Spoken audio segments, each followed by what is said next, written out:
Ok, sí, dale. Ok, muy bien. ¿Qué pasa, raza? ¿Cómo están? En esta ocasión estoy con Winston Medina, que vamos a hacer un debate sobre la justificación. Me presento, yo soy el Gibran del canal Testudo 2.0 y bueno, pues soy cristiano, de la religión cristiana, de la Iglesia Católica y pues los argumentos que pretendo dar son los de mi iglesia. Por favor, me gustaría que esto fueran conscientes de que yo, como católico, yo no puedo presentar argumentos que no sean los de mi iglesia. Yo tengo que presentar forzosamente lo que dice mi iglesia y ese es mi esfuerzo. Puedo equivocarme, si es así, bueno, ya me lo corregiré después, pero mi esfuerzo es por ahí. Entonces, ahora sí le paso la palabra a Winston. ¿Cómo estás, Winston? Muy bien, ¿cómo estás? Déjame ajustar el tiempo aquí rápidamente, y para tomarme mi minuto también y presentarme. Ok. Ok, listo, Gibran. Gibran, para mí de verdad que es un gran placer poder conocerte e interactuar contigo por medio de este recurso que tenemos. Para los que no me conocen, yo soy el pastor Winston Medina, soy teólogo calvinista reformado de la Reforma Histórica y además soy pastor bautista actualmente y tengo 17 años como pastor. Estudié un poco dentro de la Iglesia Católica, fui adoptado por monjas religiosas, Sisters Helpers of the Sacred Heart of Jesus de acá de Baltimore, desde los 6 años, y luego a los 19 años dejé el seminario y me volví ateo hasta que luego busqué otras opciones que probablemente me iban a ayudar a tener una relación nuevamente con Dios y fue así como me volví protestante. Y soy muy estudioso, leo de todo un poco y bueno, simplemente queremos hacer un diálogo amistoso presentando yo también lo que creemos desde la teología reformada. Bendiciones. Muy bien. Entonces, me pones primero 10 minutos, ¿verdad? Sí, voy a poner aquí el tiempo y te digo para que arranques con tus 10 minutos, Gibran. Ok, listo. Muy bien, pues tengo todo el tiempo de hacer lo que yo quiera. Entonces, eh, para mí me gustaría empezar diciendo que es un tema complejo, pero la complejidad también le da la parte bonita al tema, ¿no? Entonces, lo he estructurado de la siguiente manera. La justificación. Eh, para hablar de justificación, primero voy a pretender eh, decir qué es la justificación. Después voy a pretender decir si la justificación influye en la salvación para que se pierda o se gane. Después, si la santidad es parte de la justificación. Después, si Dios escoge o no escoge personas y su relación con la justificación. Y por último, si el hombre es libre o no es libre. Muy bien, comienzo con lo primero. ¿Qué entendemos por justificación los católicos? Los católicos entendemos por justificación aquel proceso que lleva a la persona de pasar de la culpa del pecado a la justicia de Dios. Por eso lo llamamos justificación. Entonces, este proceso es lo que entendemos como justificación. Y bueno, como católico, nosotros entendemos que en la justificación influyen por lo menos 4 cuestiones. La primera, que es la gracia de Dios. La segunda, que es el movimiento libre del hombre hacia Dios. La tercera, que es el movimiento libre del hombre en contra del pecado. Y la cuarta, que es la remisión de las culpas del hombre. Esto lo he puesto en este orden, no porque sea uno tras otro, sino que sea todo al mismo tiempo, pero siempre eh, en un orden de importancia. Entonces, eh, los católicos entendemos que sin la gracia no puede haber justificación. Sin la remisión de la culpa no puede haber justificación. Sin la libertad del hombre de ir hacia Dios no puede haber justificación. Y si el movimiento del hombre hacia el pecado, no puede haber justificación. Entonces, hay temas que ya entran en materia y que se presentan como dificultades para entender esto. Voy a presentar las 4 que yo encuentro que son los que considero más difíciles para entender la justificación. Propongo el primero, que es: el sacrificio de Cristo es eterno. La justificación, los católicos entendemos que la merecemos porque Cristo murió en la cruz, en un sacrificio totalmente eterno. Este sacrificio es tan eterno, tan fuerte, tan de Dios, que alcanza para los hombres del pasado y para los hombres del futuro. Esto es, por la cruz también fueron justificados desde los patriarcas como Abraham, como Moisés, como ellos. También fueron justificados ellos por la cruz. Entonces, en este sentido, tenemos que comprender que el sacrificio es perfecto y eterno para todos los hombres. Ahora bien, pero entonces, ¿por qué podemos decir de pronto que esa justificación hay quienes no la han alcanzado? Muy bien. Lo que comprendemos es que aunque el sacrificio es eterno, perfecto y bien hecho, entra la libertad del hombre. El hombre es libre. Un segundo porque me está marcando.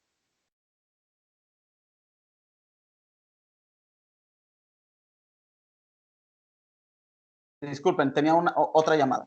El hombre es libre. Entonces, nosotros decimos que el hombre es realmente justificado cuando ha aceptado ese sacrificio de Cristo y por la fe lo ha alcanzado en su favor. Como ya lo dije al principio, el hombre justificado debe necesariamente aceptar la voluntad de Dios, moverse hacia Él, y debe necesariamente negar el pecado, ir contra el pecado con su libertad. Estas son cosas que hace el hombre y que Dios no puede hacer por el hombre.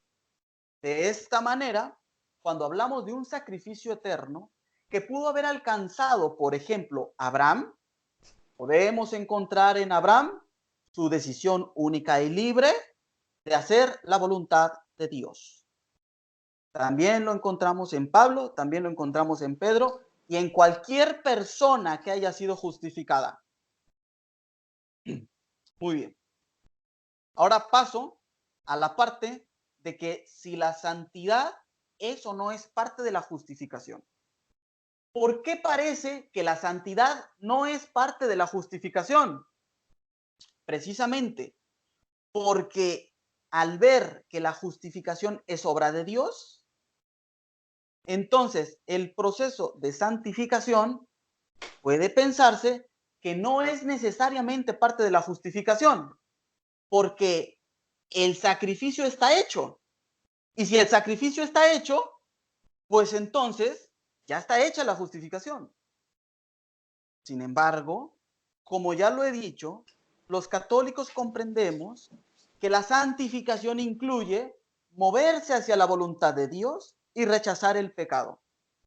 Mientras el hombre esté en este planeta, en esta tierra, en su tiempo, el hombre tendrá que tomar la decisión de moverse hacia Dios o de negar el pecado. Perdón, y de negar el pecado.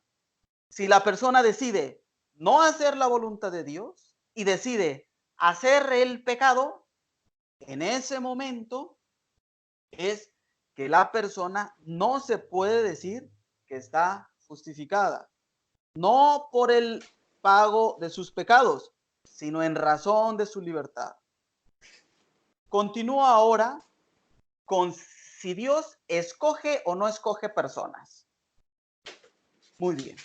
Otra razón que se encuentra para sostener que la justificación es solamente obra de Dios y que el hombre no tiene nada que ver es que Dios ha escogido personas, porque no podemos negar que a través de la historia de la salvación, Dios ha escogido personas para hacer su voluntad de manera específica en específicamente ciertas cuestiones. Así podemos ver que Moisés, Dios lo escogió para sacar al pueblo de Egipto, pero también podemos ver que a María Dios la escogió para ser la madre de su hijo. También podemos ver que a San Pablo Dios lo escogió para ser el predicador de los gentiles. Muy bien. Dios escoge ciertamente, pero también podemos entender que esas partes donde Dios ha escogido a las personas son para hacer su voluntad específicamente en ciertas cosas. Pero a todos los hombres Dios los ha hecho para ser salvos. Pensar que Dios ha hecho a un hombre para no ser salvo es pensar que Dios ha hecho a alguien sin el amor. ¿Por qué? Porque en el amor Dios quiere que todos se salven. Entonces, en este sentido, Dios escoge personas para hacer su voluntad de acuerdo a su plan de salvación. Pero también a todos los escoge para ser salvos. Más que escogerlos, los ha creado para ser salvos. Los ha creado para Él. Esta es la salvación, estar con Él. En este sentido, Dios, más que escoger, hace a las personas para Él. Por último, no sé cuánto tiempo me queda, si me puedes decir. 30 segundos. Por último, ¿el hombre es libre o no es libre? Yo creo que el hombre sí es libre. ¿Por qué? Porque puede decidir entre pecar o no pecar, hacer la voluntad de Dios o no hacerla. ¿Dónde podemos encontrar un ejemplo de alguien que no es libre? En un animal. Por ejemplo, un chango no es libre, porque el chango no puede decidir entre hacer el bien o hacer el mal. Terminé. Listo. Gracias, Gibran. Déjame parar mis 10 minutos y arranco. Vale.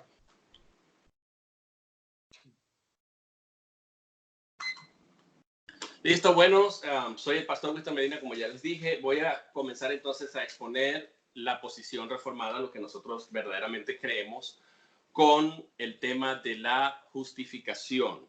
Desde las páginas de la Biblia, voy a presentar 7 cosas que están relacionadas con la justificación y que tienen que ver cómo definimos la justificación y para que al final produzca cierto efecto, ¿no? En primer lugar, la primera cosa que tengo que decir es que las voy a nombrar y luego las voy a ir a través de ellas. ¿Te parece? Voy a ir. Número 1, la justificación es un acto de Dios. Número 2, es una declaración legal o judicial que Dios hace sobre el pecador. Dios lo declara justo y esa declaración no solamente lo declara, sino que el pecador comienza a ser justo desde ese momento. Es justo. En tercer lugar, únicamente la justificación ocurre únicamente sobre la base de obediencia perfecta, continua e interna de una persona que se llama el Hijo de Dios y de su muerte sustituta que logró redimirnos en la cruz. En cuarto lugar, es imputada a nosotros. Hay como una doble transferencia. Es decir, nuestros pecados fueron transferidos al cuerpo de Cristo al él morir en la cruz y tiene aplicación el momento en que creemos, pero a la vez la justicia de Cristo, de ese hombre perfecto, nos es transferida a nosotros. Es decir, Dios nos ve a través de Cristo. En quinto lugar, el medio o instrumento es la sola fe sin necesidad de las obras como causa para nuestra justificación. Esta fe no agrega nada en lo absoluto a la justicia de Dios sobre nosotros. En quinto lugar, la genuinidad de esa fe que es salvífica. ¿Cómo se prueba que es salvífica?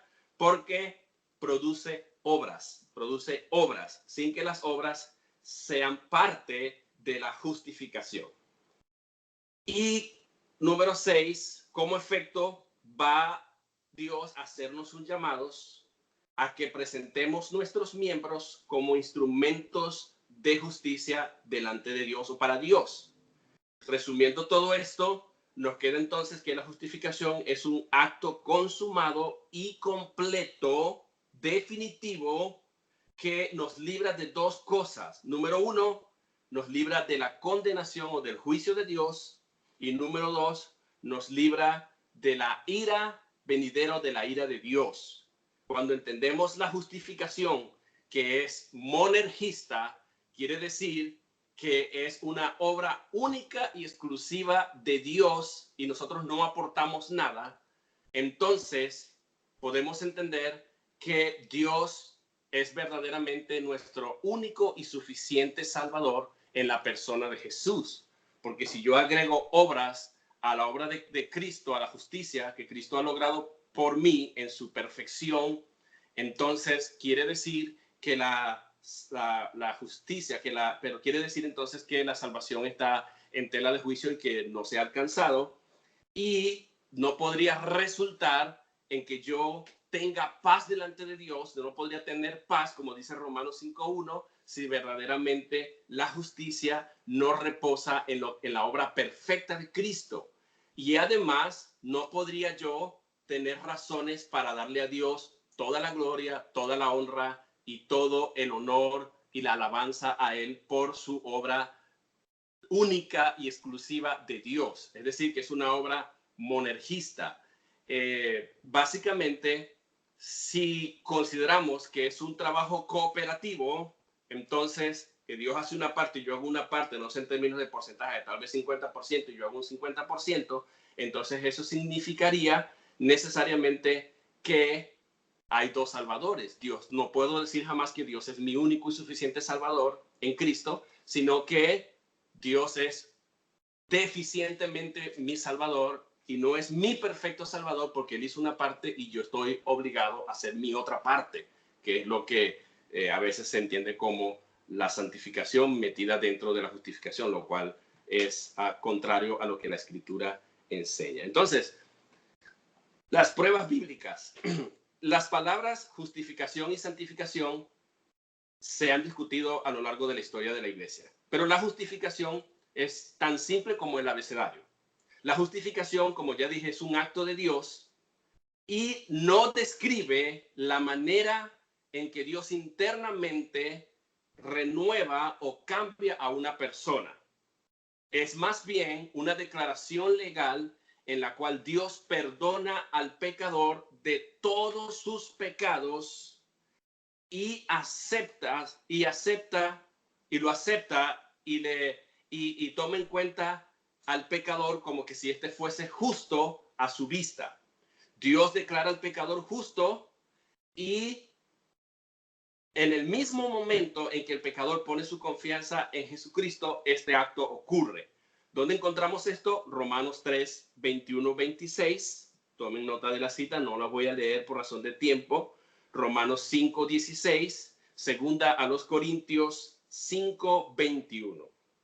¿Cuál es la base legal para este veredicto o declaración de Dios de llamarnos justo? Dios justifica al pecador solamente sobre la base de la obediencia y muerte de su Hijo, que es para el cristiano reformado o evangélico nuestro representante, Jesucristo. Él es el único mediador entre Dios y los hombres. La obediencia perfecta y la entera satisfacción contra el pecado y la única plataforma sobre la cual Dios declara al pecador justo es la obra perfecta de obediencia del Hijo de Dios, de acuerdo a Romanos 5, 18 y 19, Gálatas 3, 13, Efesios 1, 7 y Filipenses 2, 8. Nosotros no somos justificados por nuestras obras. Nosotros no somos justificados por nuestras obras. Nosotros somos justificados solamente sobre la base de la obra de Cristo que Él hizo a nombre nuestro. Esta justicia es imputada o transferida al pecador que cree. En otras palabras, en la justificación, Dios pone la justicia de su perfecto Hijo y le atribuye o la acredita por los méritos de Cristo, se la atribuye a la cuenta del pecador. Jesús, como justo como mis pecados fueron transferidos sobre Cristo en la cruz, y además su justicia me es contada a mí o me es transferida a mí, 2 Corintios 5:21. Hay como una especie, como lo que llamó Martín Lutero, un glorioso intercambio. Mis pecados sobre el cuerpo de Cristo, la justicia de Cristo sobre mi vida, sobre mi cuerpo, sobre la vida del creyente. Ok. ¿Por qué medios el pecador entonces es justificado? Los pecadores somos justificados a través de la fe sola cuando nosotros confesamos a Cristo como Señor y confiamos en Él. ¿Ok? No somos justificados porque haya algo bueno en nosotros o algo que hayamos hecho o que estemos haciendo o que vayamos a hacer. La fe es el único instrumento de fe en la teología reformada, el único instrumento de justificación es la fe. Pero la fe, como ya dije, no agrega en lo absoluto nada a lo que Cristo ya ha logrado y hecho en la cruz por nosotros en justificación. La fe meramente o simplemente recibe la justicia de Jesucristo ofrecida en el Evangelio de acuerdo a Romanos 4, del 4 al 5. Finalmente, la fe salvífica debe demostrar en sí misma ser genuina, produciendo obras. Esto es posible, es muy posible profesar y decir yo soy cristiano, yo tengo fe, pero no poseer una fe salvífica, de acuerdo a Santiago 2, 14, 25 y Gálatas 5, 6. Lo que distingue la verdadera fe de una mera confesión o profesión es precisamente la presencia de las buenas obras, Gálatas 5:2 y Efesios 2:9 al 10. Nosotros no somos justificados por nuestras buenas obras, como ya lo he dicho, pero nadie puede considerarse a sí mismo ser justificado, ser una persona justificada, a menos que él en la vida, en su vida haya fruto y evidencia de una fe que verdaderamente justifica que son las buenas obras. En pocas palabras, la fe no es para, en la teología reformada, y resumo, ya me pasé del tiempo, no la te fe, preocupes. sí, la fe no es fe más obras, la justificación para nosotros en la teología reformada no es fe más obras, sino fe que obra, que muestra evidencia. Básicamente eso es todo. Y esto trae gloria a Dios porque depende de Dios. Muy bien, gracias. Pues entonces voy a continuar yo con 15 minutos de refutación, ¿verdad? 10 minutos. Ok. Vamos a dejar más tiempo para la parte de preguntas. Vale, y ahí bien. podemos continuar Sí, contra el refutante. sí, porque de hecho yo creo que voy a usar menos tiempo. Ok, dale pues. Bueno, primero que nada, muchas gracias. Me pareció muy interesante. Hay algunas cosas que pues me parece que se contradice Winston, y es donde me gustaría poner énfasis, en donde yo veo las diferencias con mi creencia. Entonces, dice, primera parte, esta idea de que la justificación es un acto de Dios. De inicio yo también así lo veo, o sea, yo estoy de acuerdo con eso. La justificación es un acto de Dios. Incluso es el regalo más grande de Dios. Es algo que Dios da al hombre. Ahora bien, pero hace esta figura de la declaración legal. Creo que es una parte muy esencial en este tipo de teología. ¿Por qué? Porque ¿qué es lo que se entiende por esta declaración legal? O por lo menos es lo que yo acabo de entender, ya lo veremos en las preguntas. El hombre, al pecar, tiene una deuda. Y Dios, por el sacrificio de Cristo, la salda, la paga. Entonces, digamos que ya no hay deuda, está pagada. Pero resulta que lo que está comprando Dios es una persona. Entonces, no es que Dios pague la deuda y se acabó y se acabó y se quedó todo, sino que cuando uno paga algo, se le tiene que dar a Dios. Entonces, en ese sentido, es donde se encuentra el movimiento del hombre hacia Dios. Supongamos, Dios ha pagado todos mis pecados, ha pagado mi vida entera, ha dado su sangre por mi vida. Ahora, la respuesta del hombre es esa vida que Dios ha pagado, entregársela a Dios. Entonces, no es solamente la cuestión legal, sino que también hay que entregarle lo que compró. En ese sentido, es lo que a mi parecer entendemos protestantes y católicos como moverse desde la fe hacia la voluntad de Dios. Es lo que entendemos como aceptar a la voluntad de Dios, aceptar a Dios, querer que mi vida sea de Dios. Entonces voy y se la entrego. Entonces, eso de voy y se la entrego por la fe en su promesa es ya en sí mismo algo que tiene que hacer el hombre. Si el hombre no tuviera que hacer esto, pues más nada, Dios ya dio la vida, Jesús ya dio su vida, ¿y qué más hay que hacer? Ya pagó, ya todos para el cielo, ya el hombre ya no tiene que hacer nada. Entonces, esto no es así, sino que como yo lo entiendo es, Dios paga ciertamente, está pagado, pero ahora el hombre tiene que decidirse por Dios. Ahora bien, continúo. Cuando habla por medio de la sola fe, dice, no es la fe más las obras. A mí me parece que también es una cuestión clave. Aquí el tema es que el creer en sí mismo, pues yo lo entiendo como una obra, es una acción, es algo que se necesita. Y no solamente eso, sino que el rechazar el pecado también es algo que el hombre necesita hacer. El hombre necesita dejar de pecar. Eso es rechazar el pecado. Rechazar el pecado no es simplemente decir rechazo el pecado. Si la persona está viviendo en adulterio, pues tiene que dejar el pecado. Porque podríamos decir que la persona es justificada cuando no hace la voluntad de Dios. Yo creo que no. Entonces,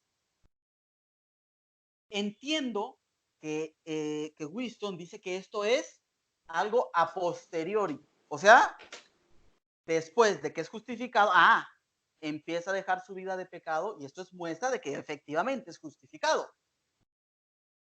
Sin embargo, aquí hay un detalle. Por lo menos, se requiere el deseo del hombre de dejar de pecar. Y eso es anterior a lo que se ve. Entonces, este deseo del hombre de dejar de pecar, pues es anterior al mismo pecado en sí. O sea, lo que yo estoy alegando no es si peca o no peca, lo que estoy alegando es querer rechazar el pecado, que es necesario para la justificación.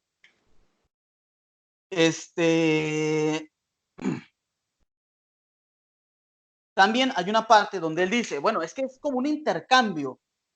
Mis pecados, yo los pongo en Cristo y Cristo me entrega su gracia, no me acuerdo cómo lo mencionó, no lo apunté, pero La justicia, su perfección. entrega su justicia. O sea, ya hay un intercambio. Ciertamente, pues es que ahí me está dando la razón. Es que el hombre tiene que entregar sus pecados.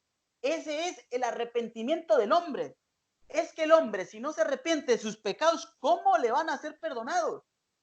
Entiendo que están pagados, pero lo que no entiendo es cómo los calvinistas dicen que se puede perdonar aquel pecado del que uno no se arrepiente. Si se puede perdonar un pecado del que uno no se arrepiente, todos somos salvos. si se pueden perdonar los pecados solamente de los que uno se arrepiente, pues entonces todos somos católicos, porque hay que arrepentirse. Yo no comprendo cómo se pueden perdonar aquellos pecados de los que uno no se arrepiente.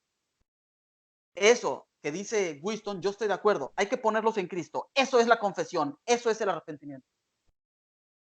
Entonces, nada más para terminar, me gustaría agregar algo que me parece que,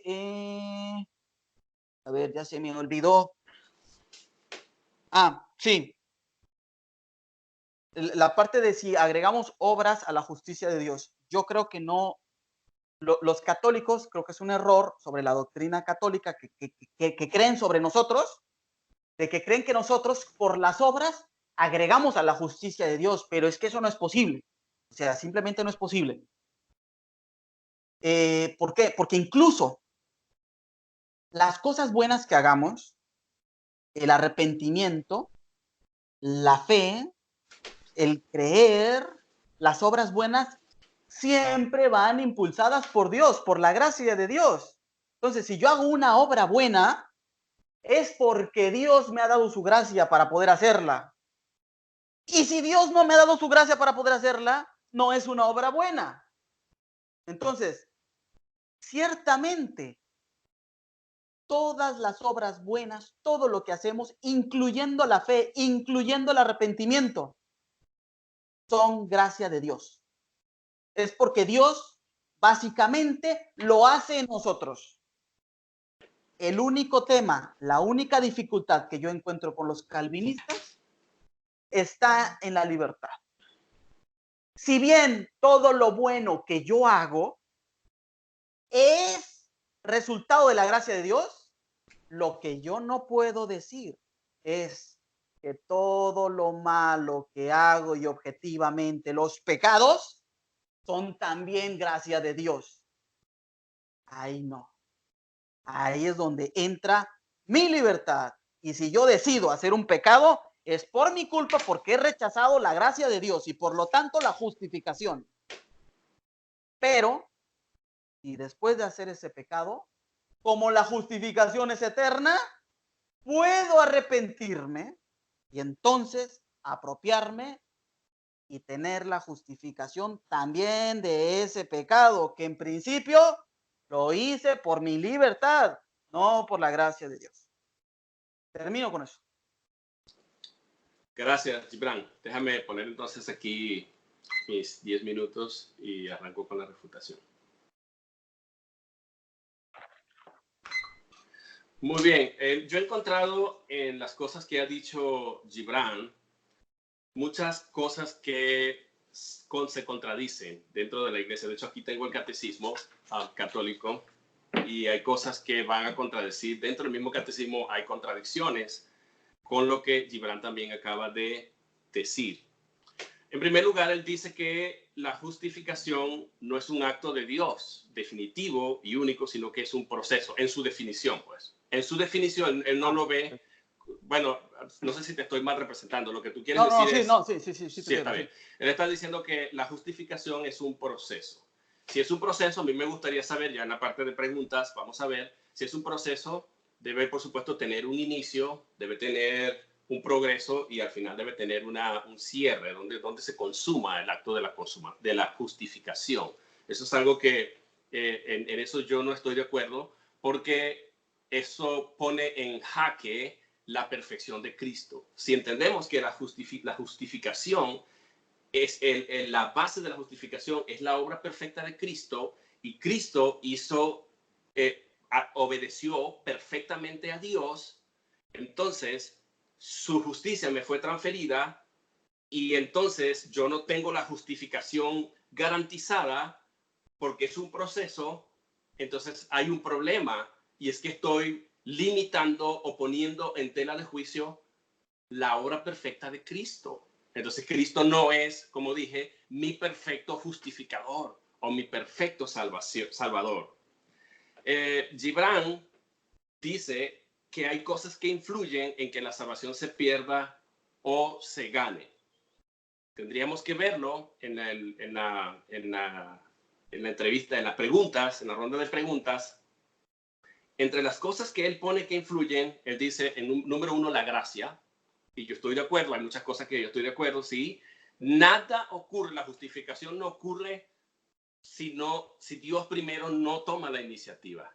Por eso necesitamos la asistencia del Espíritu de Dios. Y eso lo podemos ver en Juan 6:44, que dice Cristo que nadie viene al Padre, nadie puede venir a mí, dijo Cristo, nadie puede venir a mí si el Padre que me envió no le trajere y yo le resucitaré en el día postrero. Creo que en 1 Corintios 2:5 también dice que el hombre natural no percibe las cosas espirituales, sino que porque éstas se han de percibir por el Espíritu de Dios. Y por eso la gracia es necesaria para que el hombre pueda abrir sus ojos y descubrir lo miserable de su pecado, porque mientras tanto el hombre cree que está bien delante de Dios, hasta que se encuentra con la realidad de que Dios pone su gracia y vemos la gracia de Dios y esta nos abre los sentidos espirituales y la podemos percibir y decir, wow, mira, yo me siento que verdaderamente no merezco el perdón de Dios y pego un grito de auxilio, ¿cómo puedo ser salvo? Y entonces Dios me declara en ese momento, Señor pecador, confeso y convicto, usted ha sido perdonado en Cristo si pone la fe en él. Y ahí nosotros, no es arbitraria nuestra voluntad, nosotros inmediatamente no podemos resistir a esa gracia de Dios, porque el llamado de Dios lo estamos sintiendo en ese momento y es efectivo, y yo inmediatamente no puedo decirle que no a Dios, y por eso puedo responder a Dios, respondo. Es un movimiento libre, yo estoy de acuerdo, no es arbitrario.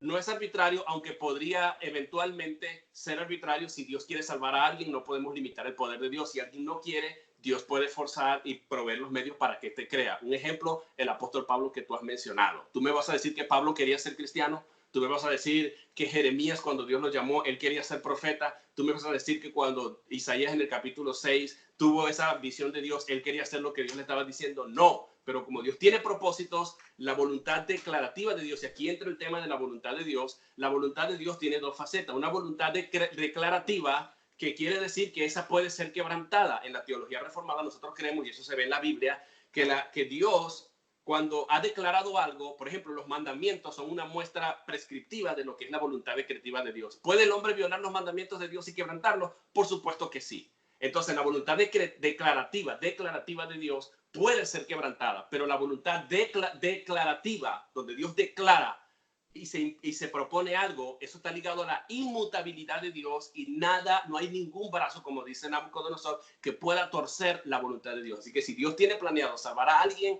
es imposible desde la voluntad decretiva que alguien pueda resistirse a esa voluntad de Dios, porque es inmutable. Nadie puede altercar contra la voluntad decretiva de Dios. Sin embargo, sí con la declarativa. Por eso, gracias a la voluntad declarativa de Dios, nosotros podemos pecar y quebrantar los mandamientos. Pero gracias a la voluntad decretiva de Dios, entra la gracia de Dios y ya nosotros no podemos hacer más nada. O sea, quedamos desarmados y se va a hacer lo que Dios diga soberanamente. Eso está ligado a la soberanía de Dios. Tú dices también que influye el movimiento libre del hombre hacia la gracia, porque en un video que yo vi contigo, con tu amigo José, decías que los calvinistas decimos que no tenemos libre albedrío, lo cual es falso. Nosotros creemos que el hombre tiene libre albedrío. Lo que pasa es que nosotros definimos libre albedrío, aunque la palabra libre albedrío, la frase libre albedrío no está en la Biblia abiertamente. La palabra libre albedrío, nosotros la entendemos como un acto que el hombre, o sea, es como decir, el hombre va a decidir. El hombre sí tiene la capacidad de escoger y tiene la capacidad de decidir lo malo. Ese es el punto. Eso es lo que decimos los calvinistas, porque él va a escoger según su naturaleza. Y ponemos el ejemplo de un perro. Un perro, tú le pones dos bandejas, una de frutas y una de carne, ¿qué crees que va a escoger el perro? El perro escoge según su naturaleza. Y eso es lo que Cristo dice en Juan capítulo 6, en muchos versículos, 37, el 44, dice, ninguno puede. Y fíjate que en el griego dice, udis dinati.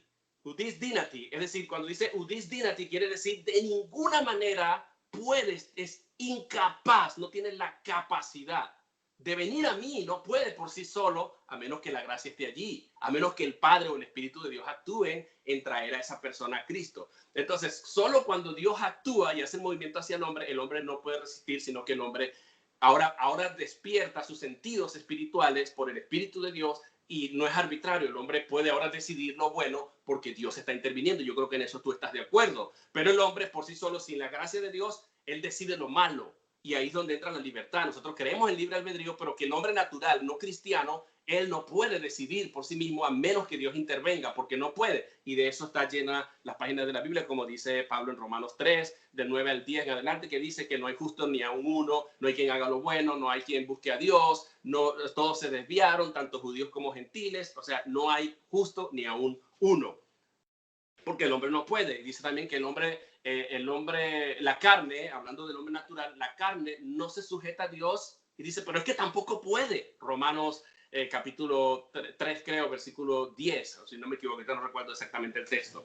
Entonces, el hombre no puede, aunque quisiera, no puede sujetarse a la ley de Dios, y por eso vemos que Dios prescribió 613 mandamientos, ¿y los pudo cumplir el pueblo de Israel? No. Y ahí es donde entra Santiago a decirnos en el capítulo 2 que si tienes todos los mandamientos y cumples uno solo, o sea, violas uno solo, eres culpable de toda la ley. Así de sencillo. Entonces ese es el punto de lo que es la libertad. Ahora, el hombre puede moverse, tú dices, contra el pecado. Obviamente, el hombre, esa es su naturaleza. Aún el cristiano, ser cristiano en la teología reformada no es sinónimo de perfección y de bueno. Si no, ponemos en jaque la misma Biblia, por ejemplo, en Filipenses 1:6, que el que comenzó la obra en nosotros la perfeccionará hasta el día de su venida. Pero esa es la parte de lo que es la santificación, porque nosotros vemos la santificación como un proceso, como algo progresivo que va ocurriendo, pero que no estamos desarmados ni es por nuestros propios medios. De hecho, cuando Dios dice sed santo, la voz griega es media. Quiere decir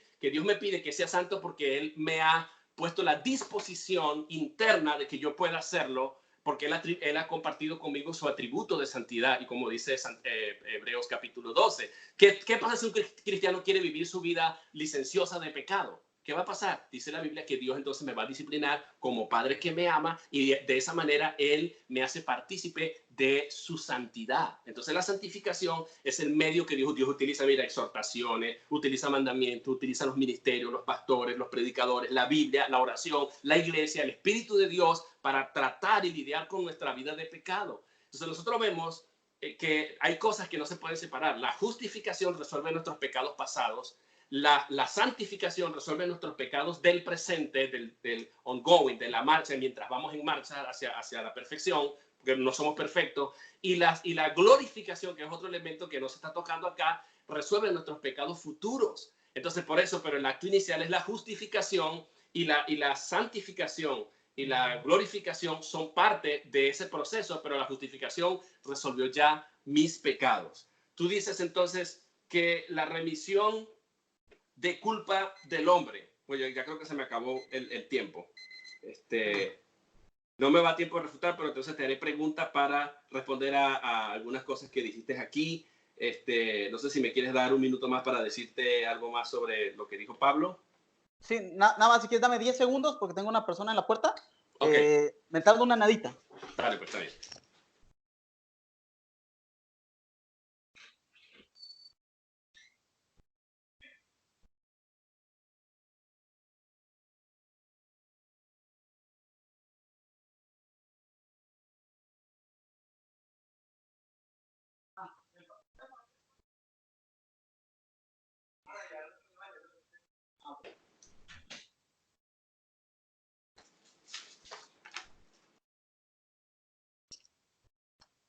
Listo. Ok, si listo. Termina la idea que querías mencionar para tenerlo completo. Ok, entonces, la última cosa que dijiste, entre muchas cosas que ya lo resolveremos en la parte de preguntas, voy a contrarrefutar ahí. Dices que el hombre, cuando responde a ese Dios, es que tiene que dejar de pecar. Y ahí voy a lanzar una pregunta, pero no necesariamente para que la respondas ahora, es ¿quién verdaderamente deja de pecar absolutamente? Nadie. Entonces, ¿cómo tú resuelves el problema? Tú lo resuelves con el tema del deseo, el detalle que tú llamas. El deseo, no, el hombre solamente desea. Entonces vamos a suponer que yo desee apartarme y quiero apartarme del pecado, pero no puedo. Entonces estoy mal, entonces sigo siendo condenado, entonces perdí mi justificación, perdí mi salvación. Entonces es un problema. Entonces tú dices, entonces uno tiene que arrepentirse. El arrepentimiento, de acuerdo a la Biblia, es también un don de Dios. Dios concede que el hombre se arrepiente por medio de los medios de gracia que la misma Iglesia Católica enseña, el medio de gracia, la oración, la escritura, la palabra, ¿verdad? O sea, hay medios de gracia que Dios utiliza para traer al hombre bajo convicción de pecado y pueda decir, oye, Señor, estoy mal. Es porque en nosotros está la simiente, como dice Pedro, la simiente de la palabra de Dios, y esta no nos deja, esta no nos suelta, porque caemos como presos en el Señor y es imposible que podamos escapar de ella. Y por eso un cristiano puede tener confianza, y por eso Pablo puede exclamar y decir, justificados, pues para con Dios tenemos paz para con Dios. Tenemos paz para con Dios. De lo contrario, si verdaderamente no estamos completamente justificados y es un proceso, yo no estaría tan seguro de mi salvación y no podría dormir tranquilo, no podría tener paz. La paz, que yo no lo vi en el catecismo, en todo lo que busqué de acá, a lo mejor no leí bien, no encontré la paz como parte de una declaración definitiva basada en que Dios me ha justificado en voz pasiva. Dios lo hizo. Justificado es un participio que implica dos cosas. Es un verbo en pasado definitivo, una acción definitiva, pero tiene también la cualidad, me da la cualidad de que puedo confiar en eso porque Dios lo ha hecho. Entonces, básicamente eso es lo que quería decir. Ok. Está interesante. No sé si quieres que ya pasemos a la parte del diálogo. Sí, está bien. ¿Quieres que empiece yo? Bueno, si quieres empiezo yo para seguir como con el mismo ritmo, ¿no? Sí, tú puedes hacer una pregunta y yo voy a ir respondiendo y después vamos intercambiando. Luego yo te hago la pregunta y tú me vas a ir respondiendo, ¿ok? Déjame entonces buscar aquí las preguntas que voy elaborando. Ok. Elaboré para ti, ¿ok? Déjame ubicar nada más la pregunta que creo que es. Ok, ya las tengo, listo. Puedes arrancar entonces con la pregunta. Ay, caramba. A ver cómo desenredamos esto. Yo me gustaría partir de las cosas que yo veo que estamos en común. A mí me parece que este énfasis que has hecho sobre la gracia, de que pues para arrepentirnos necesitamos la gracia, para incluso para creer necesitamos la gracia, como todo ese tipo de cuestiones. Para hacer obras buenas necesitamos la gracia. Creo que ahí yo veo que estamos de acuerdo casi completamente. Habría que ver detalles o algo así, porque sí, porque no, pero no quisiera entrar en eso, porque yo sí lo veo así, o sea, y me parece que la iglesia también lo ve así. O sea, básicamente no hay nada que el hombre pueda hacer según la voluntad de Dios, si no es por la gracia que Dios le da. Entonces, hasta Exactamente. ahí. Exactamente. Entonces, Sí, porque hasta ahí es porque, disculpa que te diga algo, es que lo que pasa es que sí, yo estoy de acuerdo en ese sentido y también con el catecismo, lo que dice la iglesia es correcto, la gracia. Y no te voy para plantear otra cosa, lo que te quiero decir es que el asunto es que el mensaje del evangelio es un mensaje espiritual y el acto de creer también es un acto espiritual. Y nosotros en nuestro ambiente espiritual, si nos cambian de ambiente, no vamos a poder operar a todo dar, a menos que Dios nos ponga en eso. Y por eso hablamos de la regeneración o del nuevo nacimiento o la gracia de Dios interviniendo primero para poder responder. Muy bien. Bueno, entonces, aquí quizá mi tema más álgido y donde yo siempre, o sea, realmente no entiendo cómo lo resuelven y me gustaría ver,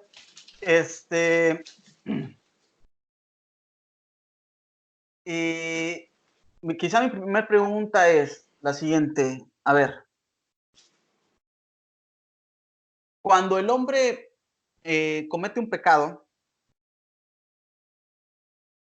tú sí entiendes que eso es por la libertad del hombre, me parece. Sí, absolutamente, porque el hombre, esa es su naturaleza, eso es lo que él ama. Y ser cristiano, él continúa amando esto, solo que tiene la disposición de ser santo porque él sabe, va a tener la contrición, va a tener algo que le dice, su voz interna que le dice, estás mal. Y Sí, entonces él... pero espérame, lo que pasa es que estoy tratando nomás como de recapitular para formular bien la pregunta. Aquí, el problema que yo encuentro es de que al parecer tú crees que parte del hombre es escoger el pecado.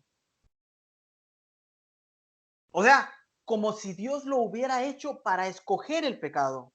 O sea, nada más para aclarar, si es esta pregunta sencilla, ¿tú crees que el hombre fue hecho para escoger el pecado? Ok, listo. Bueno, la diferencia y cómo resolvemos nosotros este problema es ir a Adán. Nosotros en la teología reformada creemos que el único hombre que fue libre y autónomo de decidir, y le llamamos pacto de obra, es decir, Dios dejó en las manos de de Adán, la responsabilidad de él elegir lo bueno o elegir mal. Para nosotros, como Adán estuvo en un estado completo de perfección absoluta delante de Dios, yo creo que tú estarías de acuerdo con eso, un ser creado por Dios, todo es bueno, Adán es perfecto, hombre perfecto, él él tiene la autonomía, o sea, lo que llamamos la libertad autónoma o el libre albedrío autónomo sin que haya factores externos influyendo en la decisión que él vaya a tomar, porque él está en una naturaleza muy distinta a la de nosotros, que es caída. Entonces este es el único que se puede decir que es completamente 100% libre de decidir lo bueno o lo malo. Dios lo escoge con esa capacidad a Adán. ¿Qué pasa? Que Adán cae, y ahí está el argumento de la carta a los romanos. Adán cae y Pablo a los romanos va a decir que desde Adán hasta Moisés, todos pecaron a la semejanza de Adán, porque cayeron ellos y al caer Adán, todos los que nacen de Adán, entonces la inclinación del hombre, ahí es donde está su naturaleza, fue afectada. Ya el hombre no puede decidir lo bueno autónomamente porque no está en el estado de perfección que estuvo Adán. Está caído y su tendencia es escoger lo malo, y es lo que dice Génesis capítulo 6 y va a decir Pablo en los Romanos, la justicia de Dios desde el capítulo 1. ¿Okay? Nada más, pero no sé si estamos claros que ese no es parte de la naturaleza. De la naturaleza de Adán no, pero sí la del hombre, porque Romanos va a decir precisamente que el hombre pecó desde Adán hasta Moisés a la semejanza de Adán. Entonces, el punto es que después de Adán, ¿quién viene? Después hasta Moisés. Después de Moisés, ¿quién vino? Dios dijo, bueno, los judíos se quejaban de eso. Decían, bueno, mira, o sea, podrían decir, ¿qué culpa tengo yo de que Adán haya pecado y yo sea culpable? Entonces, ¿Dios qué hace? Resuelve el problema entregando los mandamientos, 613 mandamientos, 365 prohibiciones y 248 afirmaciones. Ahora, bueno, vamos a ver si ustedes son capaces de obedecer. Y se las puso bien apretadas. Pero fallaron también. Gálatas 3:15 habla de eso. Entonces, sí, bueno, es el punto. Sí, nada más para marcar la diferencia, es que por eso nosotros decimos naturaleza caída, o sea, como que no es en sí mismo parte de la naturaleza, sino que es algo que afecta a la naturaleza. O sea, ¿por qué? Porque Dios hace a cada hombre, pero no lo hace específicamente para pecar. No sé si no. No. Dios no hace al hombre pecar, pero el problema es que nosotros traemos la culpabilidad transferida de Adán, como dice Pablo, que el pecado entró por medio de Adán. Y dice Pablo en Romanos, si tú leíste la carta a los Romanos, que todos pecaron en esa semejanza de Adán. Bueno, nomás para terminar, si quieres este tema, yo como lo entiendo es, yo no puedo agregar a la naturaleza del hombre el pecado. O sea, es algo que el hombre tiene, pero que no forma parte de su naturaleza. Sí, pero acuérdate lo que dice Cristo cuando él vino, los judíos se justificaban y tenían más o menos esa idea que ellos creían que eran perfectos porque guardaban la ley, intentaban o deseaban, como tú dices.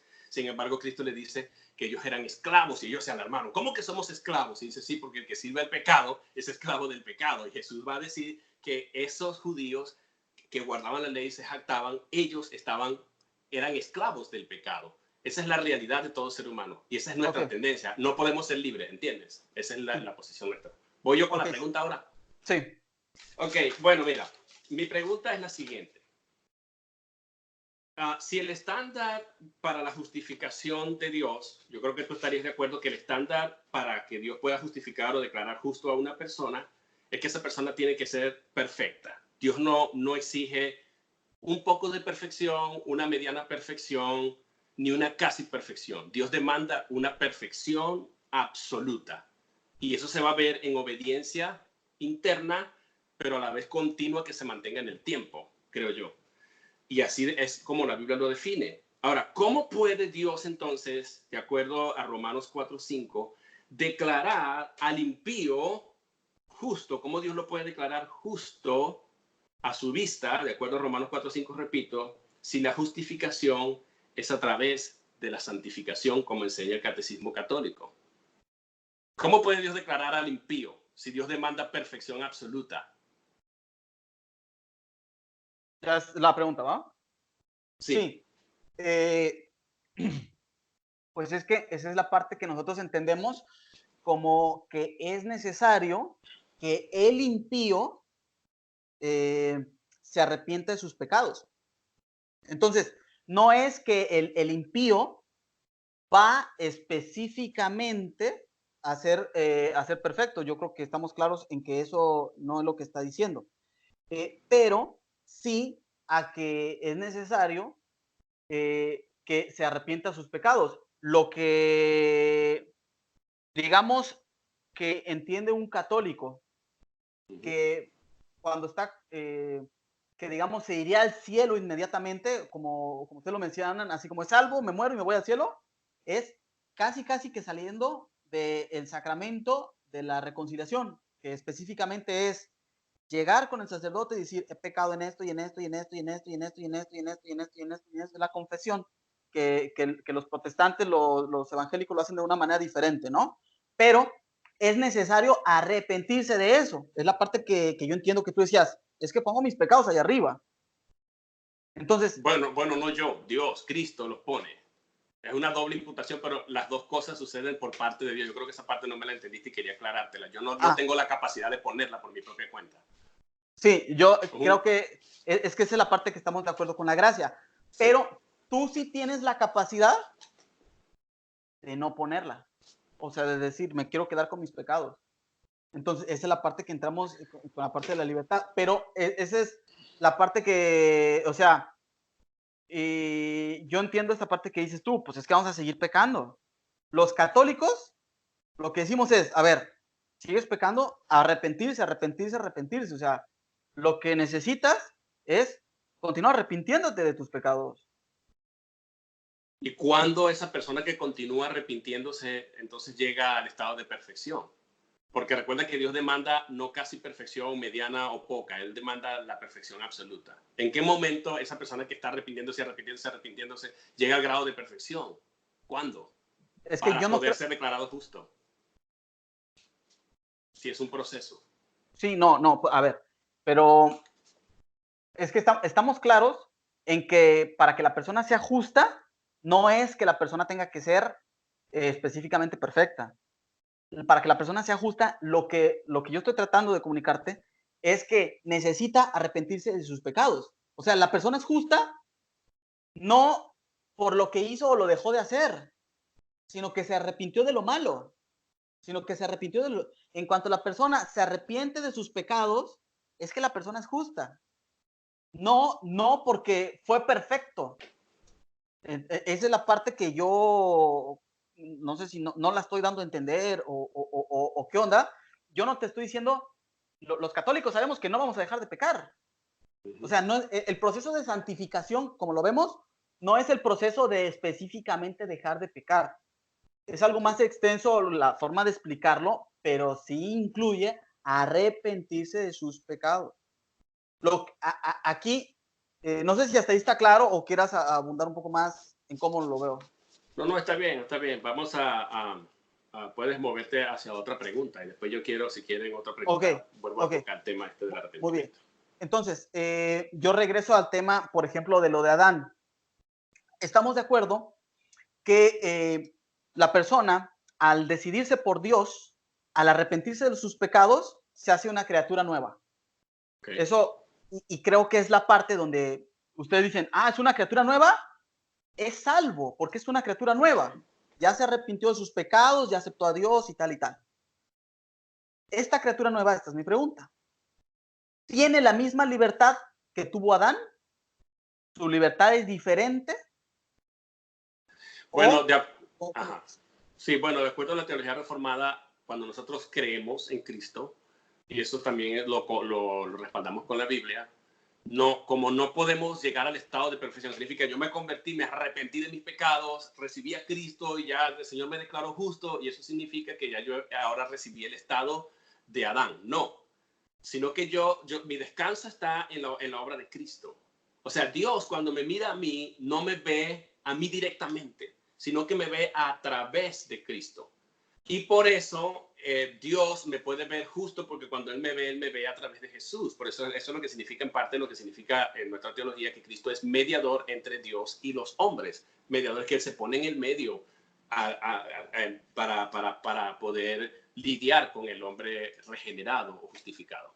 Es así como lo explicamos. Pero una vez convertido, una vez arrepentido, estamos encaminando. Sí se despiertan nuestros sentidos espirituales y tenemos una hipersensibilidad al pecado. Es así como lo entendemos, como lo dice la carta de Juan, la primera carta de Juan. Me parece que es una obra maestra increíble que revela cómo es que el cristiano lidia con el pecado. El cristiano convertido, el nacido de Dios. Y nota que él dice que el verdadero cristiano, el nacido de Dios, aquel que ha sido regenerado, ese tiene pecado, pero no practica el pecado. Y esa es la diferencia. No puede decir que no tiene pecado. Si dice que no tiene pecado, 1 Juan 1:8, dice que se engaña a sí mismo y la verdad de Dios no está en él.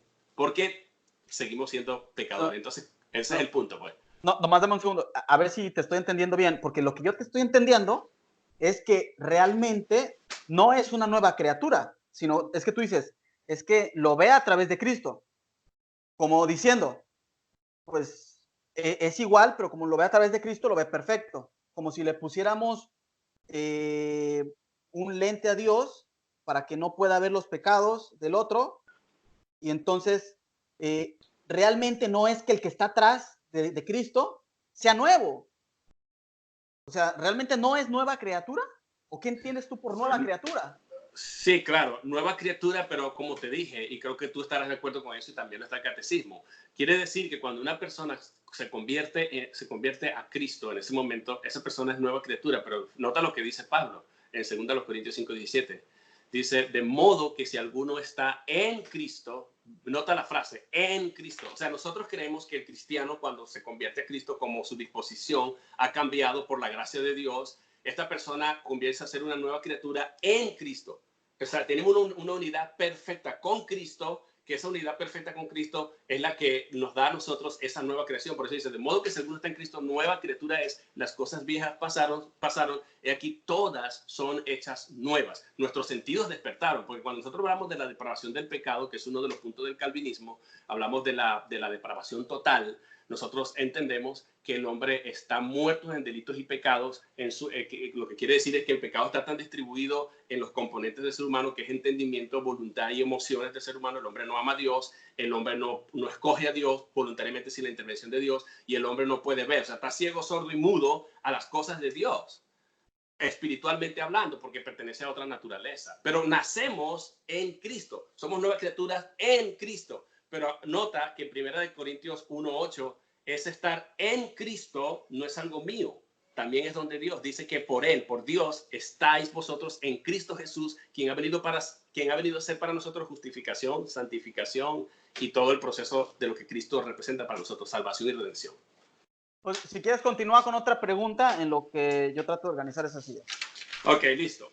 Mira, en el numeral del catecismo 1994, página 537, tengo la versión en inglés acá, pero voy a leerte lo que dice el numeral. El numeral dice, refiriéndose a San Agustín, pero antes de hacerte la pregunta, voy a hacer dos preguntas en uno, pero están ligados, que la segunda va a ser dependiendo de lo que tú me digas. Tú has dicho en tu exposición que la salvación y la justificación no está segura. Es decir, un cristiano puede perder la salvación. Yo no puedo decir que soy salvo definitivamente, ¿verdad? Sí. Es un proceso y me lo tengo que ganar al final, ¿no? Con mi arrepentimiento y todo lo demás que tú me has dicho. Con las obras y eso. Me gustaría especificar más la cuestión del proceso. No sé si tenga que ver con tu pregunta, lo explico. Ok, vamos a hacerlo más sencillo. ¿Tú crees que la salvación se pierde, sí o no? Sí. ¿Y la justificación se puede perder, sí o no? Sí. Ok, listo. Ahora, el catecismo dice en la página 537, en la versión en inglés, en el numeral 1994, dice justificación. La justificación es la obra más excelente del amor de Dios hecha manifiesta en Cristo Jesús y garantizada por el Espíritu de Dios. O sea que sin el Espíritu de Dios no hay absolutamente justificación. Y dice luego, es la opinión de San Agustín, it is the opinion of San Agustín, la opinión de San Agustín, que la justificación de los malos o de los malvados, de los impíos, es incluso mayor a la obra que Dios hizo de la creación, a la obra de la creación del cielo y de la tierra. ¿Por qué? Responde a un por qué. Dice, porque el cielo y la tierra pasarán, pero fíjate lo que dice Agustín, y la iglesia lo pone en su numeral 1994. ¿Por qué es mayor o más grande que la creación del cielo y la tierra? Dice, porque el cielo y la tierra pasarán, pero nota lo que dice, pero la salvación y la justificación de los elegidos, que es un tema que no estamos tocando acá, de los elegidos, no pasarán.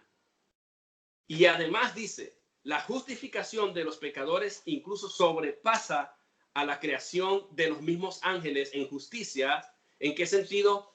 En que la justificación testifica por sí de que hay una misericordia más grande para el pecador que para los ángeles. Entonces, es claro en el catecismo aquí, por eso yo digo que hay ciertas contradicciones, dice que la salvación y la justificación son la obra perfecta del amor de Dios y que esta es tan grande, incluso hasta más grande, superior a la obra de la creación de Dios, del cielo y la tierra, porque el cielo y la tierra pasarán, pero la salvación y la justificación de aquellos a quienes Dios elige no pasarán. ¿Cómo explicas eso? Ok, bueno, en cuanto al catecismo, tú puedes ver en el numeral anterior de que especifica mi iglesia que se requiere la libertad del hombre.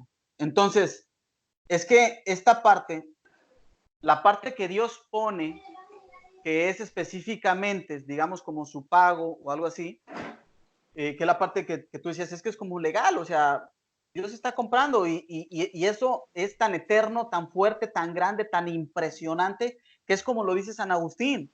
Yo también así lo creo. El tema, aquí lo complicado, bueno, a mí no se me hace complicado. El tema es de que a pesar de que Dios paga, Dios dice, aquí está, ya está pagado, no te preocupes, vas a poder salir de ahí, puedes salir del pecado, yo te rescato, ven a mí. Todo eso, Dios lo hace de manera perfecta, pero es que no lo hace sin la libertad del hombre. O sea, al final, la parte en la que ustedes dicen, pues lo que se requiere es la fe. El hombre tiene la capacidad de decir, no quiero, no lo creo, no lo acepto.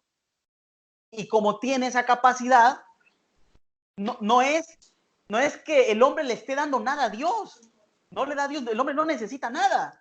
Lo único que Dios le está pidiendo al hombre es, decídete a que te salve. Solamente, casi que lo único que le está diciendo, dime sí. Pero el hombre tiene la capacidad de decir no. Sí, pero no entiendo entonces cómo Dios va a decirle eso al hombre, que estoy esperando que me digas que sí. Primero, el catecismo dice claramente que la justificación y la salvación no se pierde. Y acuérdate que la teología reformada tiene en parte su fundamento también en el desarrollo teológico de lo que hizo Agustín. Bueno, Entonces, nada más déjame hacer una puntualización. Lo que pasa es que cuando tú dices que la justificación no se pierde, a mí me parece que entendemos cosas diferentes. O sea, okay. Y ese es a lo mejor un punto, de hecho es parte de la pregunta que yo pensaba tocar. Cuando tú dices que la salvación no se pierde, que la justificación no se pierde. Bueno, no yo, el catecismo dice Sí, eso sí, en el numeral. pero también es algo que tú crees. Sí, claro. ¿No? Sí, sí. A lo que tú estás preguntando es si Dios puede como dejar de hacer eso. ¿No va por ahí la cosa? Así como diciendo, es que tú estás diciendo como que Dios primero dijo que pagaba y ahora ya no paga. Bueno, el punto es que si tú dices, si Dios te está diciendo a ti, mira, yo te quiero salvar, pero es lo que yo veo que tú me acabas de decir, yo te quiero salvar, Gibran, pero tú tienes que decidir. Tú eres libre para decidir. ¿Me rechazas o me recibes? La pregunta es, si yo te quiero salvar, si Dios te quiere salvar, este es el punto. Si Dios te quiere salvar, pero va a depender, o sea, el punto es que tú haces depender a Dios de la decisión humana.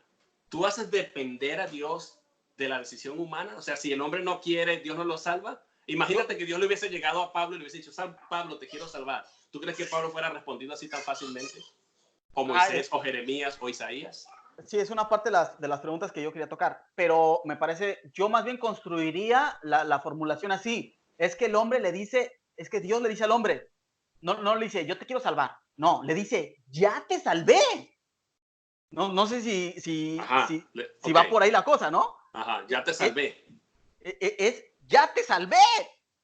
Ahora, Ajá. simplemente decirte a venir a mí, a estar aquí, ya está todo pagado, ya no hay nada, ya no hay que hacer nada. O sea, si te entiendo bien, ya te salvé, un tiempo pasado perfecto, pasado absoluto allá, visto allá en griego, pasado, yo te salvé ya te salvé. Exacto. Ahora te dice a ti, decide salvarte. Es lo que me estás planteando. Decide tú ahora salvarte. Yo te salvé ya, pero ahora tú decides salvarte. ¿Cómo es eso posible? Esa es la parte donde entra la libertad del hombre. Y me gustaría responderte con una pregunta, porque me parece que va un poquito por lo que yo quería preguntar. Es que es la parte que yo te decía de que cuando Dios hace al hombre nueva criatura, tú dices, es que lo ve a través. Yo, desde mi fe, yo creo, no, es que efectivamente en la cruz Dios restaura esa naturaleza caída. Claro, yo estoy de acuerdo con eso. Ahora, pero no por los méritos de la persona. Yo creo que ahí es donde variamos nosotros. Okay, no es independiente de Cristo, tiene que estar en unidad con Cristo. Por eso la frase en Cristo es la clave en todos los escritos del apóstol Pablo. Y yo creo que ese es el punto, que tú separas ese en Cristo y lo pones como una libertad absoluta, autónoma, como Adán, a esa nueva criatura, como que si fuese independiente de Cristo. Y ese es el problema donde nosotros variamos o diferimos más bien. Ok, a lo que yo voy es de que si esa nueva criatura, comprendemos que también es libre. O sea, lo que pasa es que la naturaleza, la libertad, sí es parte de la naturaleza humana. El pecado, la naturaleza caída, la rotura que tiene el hombre, no es parte de la naturaleza humana. Entonces, cuando te hacen una nueva criatura, eres nuevo. Pero ese ser nuevo incluye que sigue siendo libre. Entonces, como incluye que sigue siendo libre, es ahí donde va la pregunta. O sea,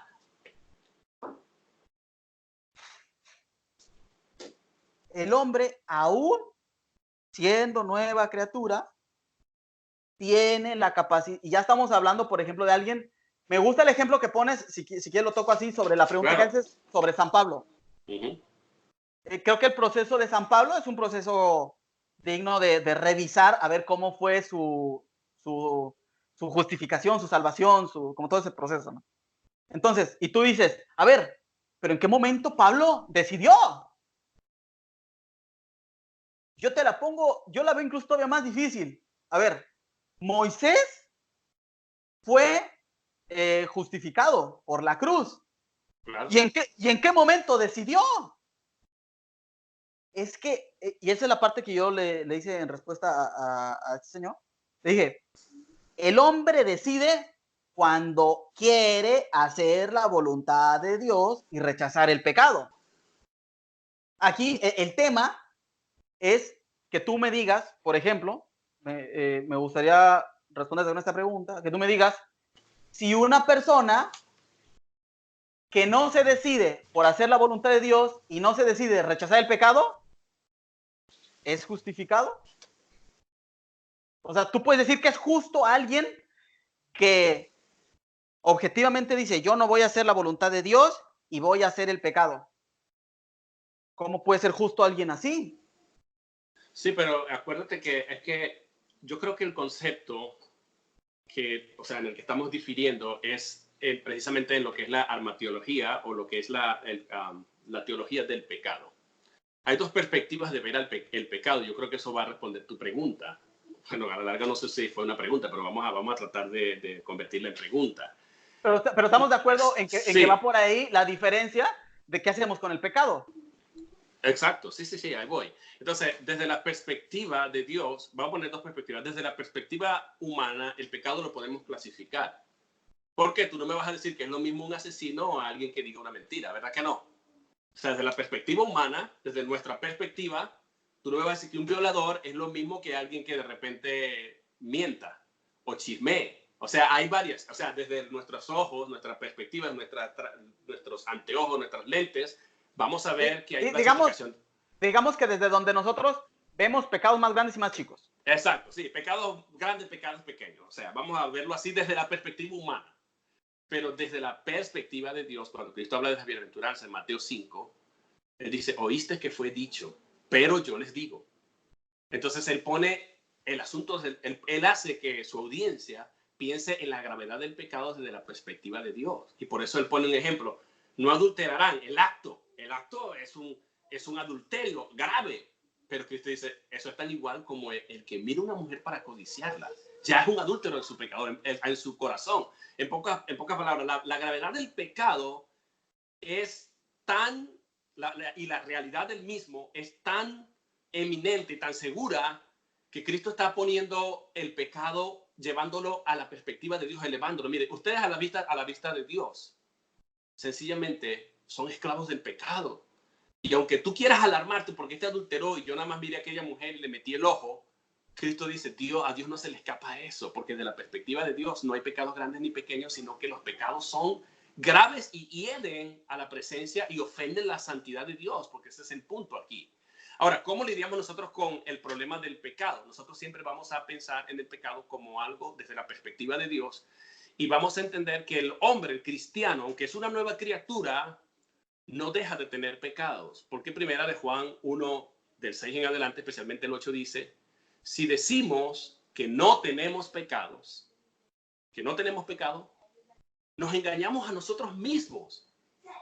Y la verdad de Dios no está en nosotros. Pero más adelante sigue avanzando y va a decir, el nacido de Dios no practica el pecado. Y el maligno, Dios le guarda y el maligno no le toca. Es decir, nosotros los cristianos entendemos que aunque tenemos pecados y que ser cristiano no es sinónimo de ser bueno y perfecto, aunque somos nueva criatura, lo que ha ocurrido es que hay una disposición activada dentro de nosotros con los recursos que Dios nos ha dado, especialmente el Espíritu de Dios, que nos recuerda que estamos mal, que estamos en pecado. Y eso nos hace confiar en la justicia de Cristo. Por eso es que te digo que la justificación es un acto definitivo. Porque mira, vamos a plantearte esta escena. Suponiendo que tú seas un juez y yo sea una persona convicta de un crimen, de un delito. Si voy muy largo y quieres cortarme, tú me dices, ¿ok? Pero voy a ponerte para explicarte a ti cómo nosotros vemos la justificación como un hecho definitivo. Vamos a suponer que tú eres un juez y yo voy ante ti porque tengo convicción con pruebas fehacientes. Tú tienes todas las pruebas en la mano, videos, todo. Imagínate, de que yo soy convicto y confeso de que realmente debo pagar y que mi destino final es la cárcel o la pena de muerte. Imagínate el castigo que sea, pero soy culpable, pues, y yo lo admito. Y yo llego ante ti, que eres el juez, y llego con mi cara baja y no hay ni qué decir, no hay ni qué comentarte ni nada, porque me siento miserable, me siento culpable y sé que todas las pruebas pesan en mi contra. Pero como tú eres un buen juez, tú no me vas aunque tienes todas las pruebas en la mano, tú no me vas a juzgar. Basado en la evidencia está juzgado. Tú necesitas ponerme un abogado, ¿cierto? Tú necesitas ponerme un abogado para que por lo menos, si yo no me defiendo, el abogado diga algo. Suponte tú que tú llames al abogado y le digas, ponte aquí a mi lado, aquí tengo un acusado convicto y confeso, aquí tengo todas las pruebas. Si es por mí, sin que tú digas cualquier cosa, ya está listo. Y él mismo lo ha admitido. Ahí ni siquiera ha podido levantar la cara. La sentencia es la muerte o la cárcel, de por vida. Ahora, vamos a llamar al abogado. Tú tienes algo que decir. Imagínate que el abogado se presente delante de ti y te diga, señor juez, yo soy fiel y yo soy justo. ¿Qué crees tú que me va a pasar a mí? Eso resuelve la sentencia de justicia sobre mi vida? Si el abogado solamente se para a tu lado y te dice, tú le dices al abogado, mira, defiende a este muchacho, tú eres el abogado defensor. ¿Qué me tienes que decir de este acusado? Que aquí tengo todas las pruebas. Y el abogado se para a tu lado y dice, señor juez, mírame en mí, yo soy fiel y yo soy justo. ¿Qué dirías tú? O sea, ¿sigo yo siendo inocente o sigo siendo culpable? Sigue siendo culpable.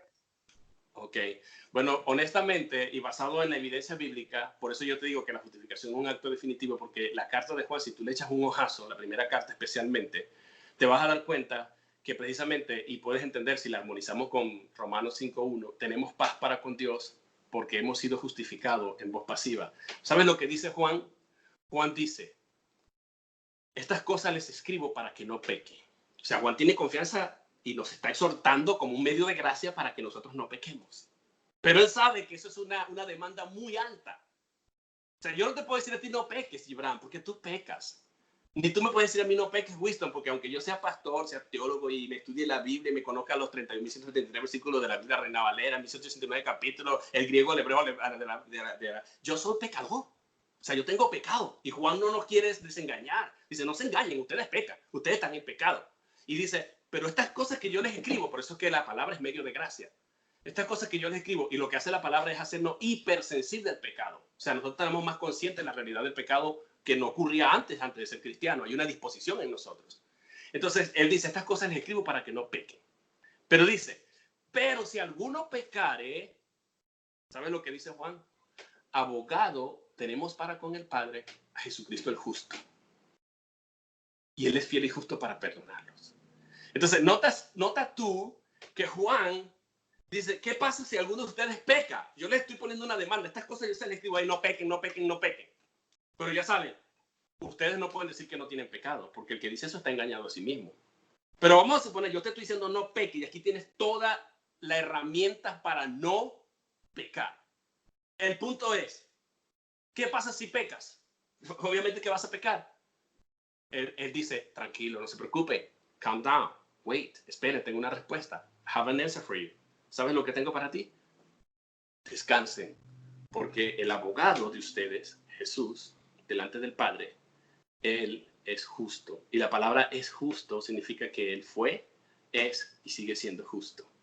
Entonces, notas tú entonces que mi justicia y lo que me libra del pecado y lo que resuelve mi pecado presente, pasado, presente y futuro, es lo que Cristo es, no lo que yo soy. Porque yo sigo siendo lo que soy, pero mi nuevo nacimiento y mi nueva criatura está en lo que Cristo es. Por eso el abogado es Cristo. Y Dios lo llama y Cristo dice, hey, Padre, ¿sabes qué?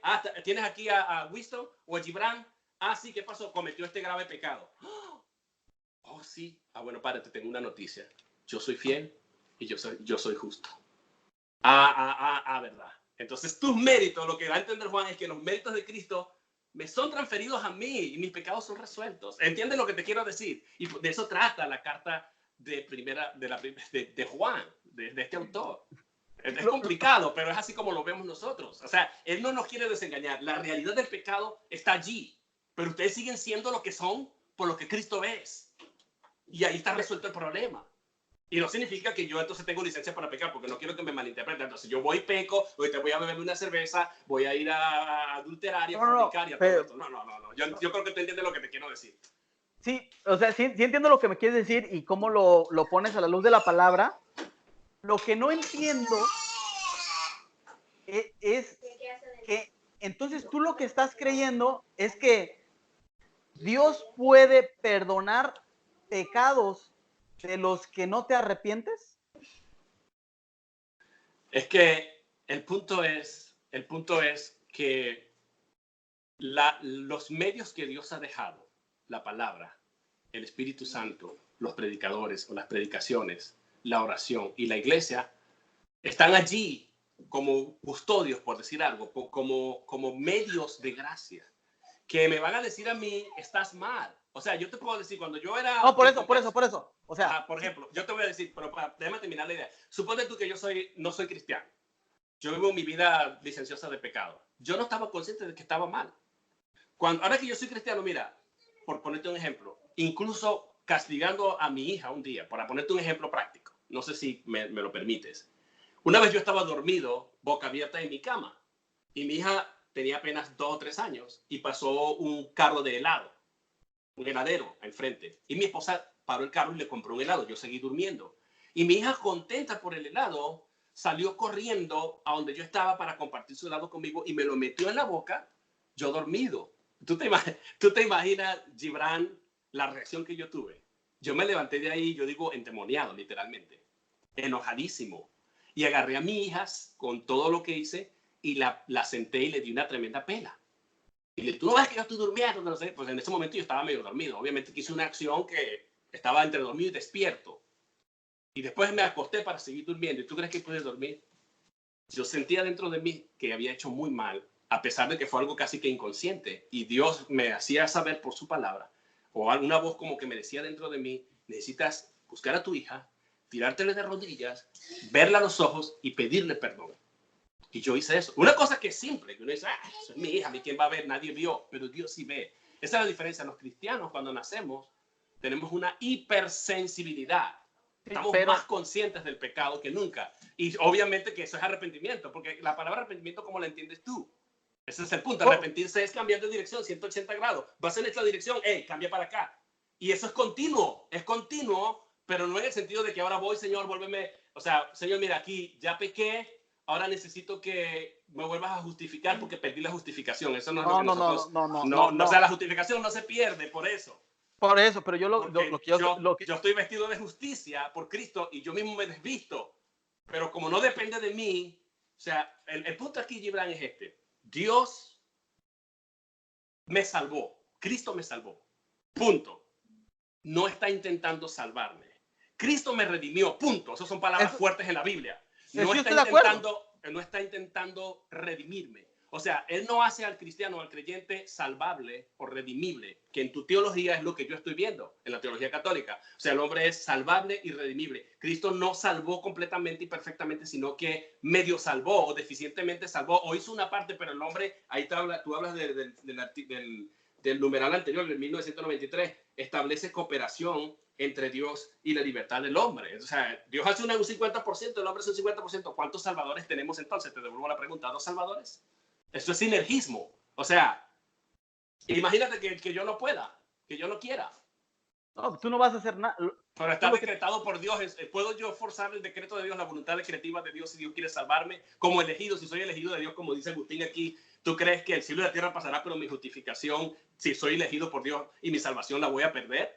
Ese es el punto aquí. Pues es que esa es la parte, por eso yo te estoy preguntando, que si tú crees que Dios te puede salvar sin que te arrepientas. Bueno, pero es lo que te digo, arrepentimiento es cambio de dirección. No, por eso. Pero Dios no me ha dejado sin los recursos que yo necesito no para permanecer en la justicia, porque eso es distinto, sino para restaurar mi relación con Dios. Es más por mí, por mi sentimiento de culpabilidad. Es el asunto de la conciencia. Juan habla de eso. Si tu conciencia no te reprende, hay cosas que de repente yo hago que están mal y no me reprenden. Mayor es Dios. Pero si me reprende, entonces Dios me está hablando. Dios me está diciendo algo. Y ahí están los medios de gracia. Él no me deja sin recursos. Ese es el punto. ¿Y por qué te va a reprender si eres justo? Bueno, es que no soy justo en mis méritos. Me reprende por la conciencia del pecado que ha pasado en mí. La nueva creación me hace sensible al pecado. Es lo que dice Juan. Soy justo, pero ser justo no es sinónimo de perfección.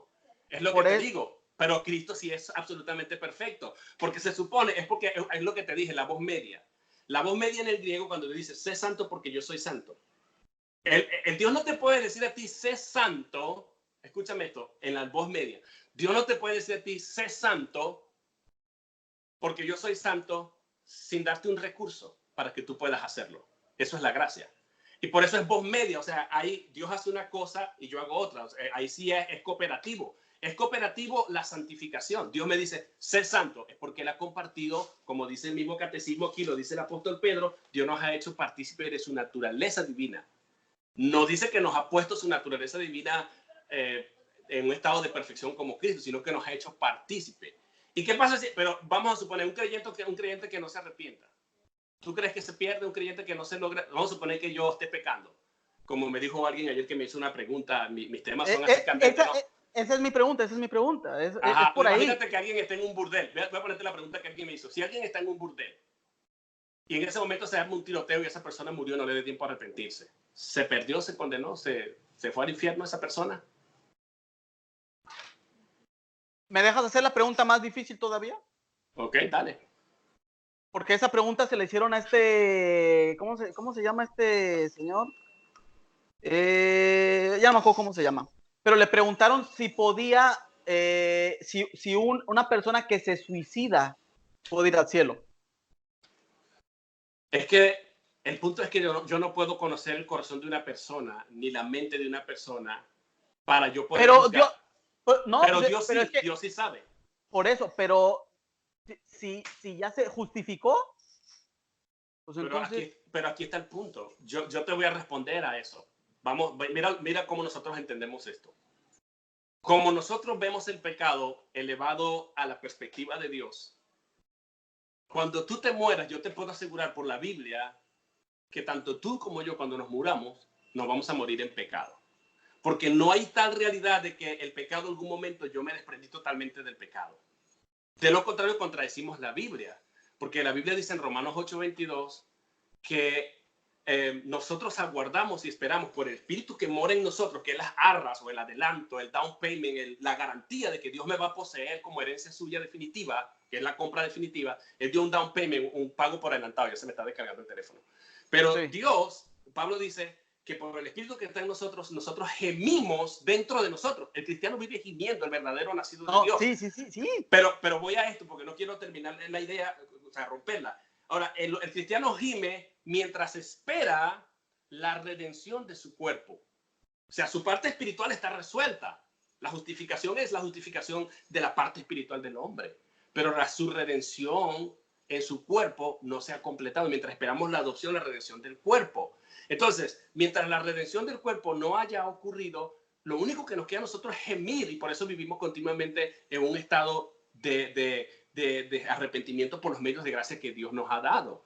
Ahora, volviendo al punto, entendiendo el pecado desde la perspectiva de Dios, si tú y yo nos vamos a morir en pecado porque no hay manera de que yo pueda totalmente ser 100% perfecto, Pablo explica eso como un misterio en 1 Corintios 15, del 50 en adelante, y él dice que, les digo un misterio, no todos vamos a estar muertos, no todos vamos a morir para cuando Cristo venga, pero todos vamos a ser transformados. O sea, la redención del cuerpo, Pablo le explica como una transformación del cuerpo, tanto de los que ya han muerto en Cristo o aquellos que cuando Cristo de repente aparezca, venga, estemos todavía vivos. A ambos nos va a pasar algo en común, vamos a ser redimidos en nuestro cuerpo.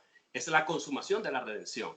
Ahora, el punto es, volviendo a la pregunta, es, si tú y yo nos vamos a morir en pecados, ¿qué hay de diferencia en aquel que murió en el burdel o aquel que se suicidó por X o por y es cristiano? Ese es el punto. Si tú y yo, mira, la pregunta, te la voy a devolver en forma de pregunta. Si ellos se pierden por eso, entonces nosotros nos perdemos por morir en pecado también. ¿Ves? Es lo mismo, desde acuerdo, desde la perspectiva de Dios. Sí, pero yo, donde pongo yo la diferencia, y ya lo he tratado de decir muchas veces, es en si se arrepintió de su pecado. Yo lo que siento que tú me estás diciendo, a lo mejor te estoy entendiendo mal. Lo que siento que me estás diciendo es, una persona puede salvarse, puede llegar al cielo sin arrepentirse de sus pecados. Porque es que el cristiano no descansa en lo que haga, porque el arrepentimiento es una acción del hombre. Si pero yo hago necesitas algo, hacerla, pero la necesitas hacer. pero no la hago por mi propia fuerza, porque la voz es media. Dios me va a ayudar. Oh, pero, sí, si no puedo, Dios me salva o no me salva. Es la pregunta. Dios me salva, porque está no, dentro de la salvación, depende única y exclusivamente de la voluntad decretiva de Dios. Y ahí yo creo que también tenemos nosotros que analizar la diferencia. Mira, cuando nosotros revisamos la carta del apóstol Pablo, él dice que nosotros somos salvos según el solo afecto de la voluntad de Dios, según el propósito de Dios.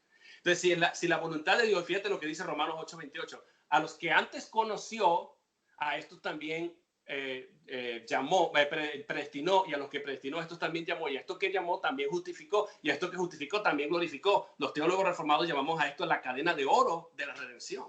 O sea, no se puede romper ni se puede separar la una de la otra. Dios primero conoce. Y nota que es personal. Dios conoce al sujeto, no la acción. No como dicen los arminianos o de repente en la teología a veces de sinergista, cooperativa, que dice, no, Dios hace una parte y yo hago una parte.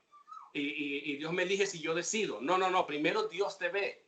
Primero Dios te conoce a ti. El objeto eres tú, la persona, no la acción. Algunos dicen, no, no, lo que pasa es que Dios en el tiempo, como es omnisciente, Él ve en el futuro, dicen los molinistas también, veo que aquel va a decidir y entonces a ese lo escoge. Y ahí ellos pasan la elección. Pero no, el objeto no es la acción de lo que la persona hace. El objeto de esa, y es un verbo en pasado aoristo, perfecto, una acción definitiva, Dios lo conoce a la persona. Y después que la conoce, entonces Dios la llama. Y después que la llama, es un llamado que no falla, porque Dios no puede fallar. Son acciones de Dios, no del hombre, nota, sobre la persona. Lo llama. Y después que lo llama, entonces Dios lo predestina. Y después que lo predestina, dice, ok, lo justifica. Y después que lo justifica, en tiempo pasado, lo glorifica. Lo da como un hecho el apóstol Pablo. ¿Por qué? Porque esto es una realidad que va a ocurrir al cristiano. De principio a fin. Si quieres vamos terminando, nada más me Sí. gustaría confirmar que te estoy entendiendo, porque la verdad me parece algo como demasiado loco. Claro. Lo que yo te estoy entendiendo, después de todo lo que me has dicho, es de que hay personas que se salvan sin arrepentirse de sus pecados. Bueno, no es exactamente lo que yo estoy diciendo. Porque si estás hablando de personas, tú hablas, si metes personas en un mismo saco a todos, tanto pecadores como cristianos, no es esa la representación que yo estoy haciendo. No, a ver, ok. Un cristiano. De los que ya aceptaron a Cristo y tal, alguien que ya dice que es salvo, alguien que tú ya entiendes, que dices, este ya es salvo. A lo mejor tu misma persona, tú mismo dices, yo ya soy salvo. Entonces, lo que tú estás diciendo es de que tú puedes morir sin arrepentirte de tus pecados y ser salvo. Bueno, no lo digo yo, lo dice la Biblia. Yo me arrepentí de mi pecado inicial al principio, pero ya la justificación es un acto que se mantiene en el tiempo definitivo. Ya los demás pecados que hagas, aunque ya no importa. Yo me arrepiento por asunto de mi conciencia, por asunto de sentirme bien delante de Dios. Pero estoy bien delante de Dios por los méritos de Cristo, porque Dios me ve a través de Cristo, no soy yo. Y en eso consiste la justificación del cristiano. Por eso es a lo que íbamos de la pregunta del burdel o del suicida. Pero es que yo siento que por un lado me dices una cosa y luego me dices otra. O sea, el suicida, si se murió sin arrepentirse de su pecado del suicidio y ya era salvo, va a ser salvo de todas maneras, dices tú. Bueno, pero es que el punto es, mi hermano, que si esa persona hay que definir si verdaderamente era cristiano. Porque si era verdadera, o sea, habría que estudiar los factores externos que influyen en que una persona llegue a una cosa o a otra. Pero un cristiano, nosotros creemos que el cristiano verdadero, como dice Santiago, él va a actuar para obras, él va a hacer obras, o sea, la fe que él tiene lo va a hacer actuar siempre lo bueno. Pero se puede dar el caso extremo de alguien basado en diferentes factores que pueden incluir. Por ejemplo, te pongo ejemplos concretos de la Biblia, vamos a ir a la Biblia. Hubo gente que venían a perseguirlos para matarlos y eran gente justa, gente de Dios. ¿Y saben qué hacían ellos para evitar que el otro lo matara? Ellos se mataban. ¿Tú crees que Dios los condenó por eso? Pero esos son ejemplos concretos de la Biblia. Te estoy poniendo ejemplos así.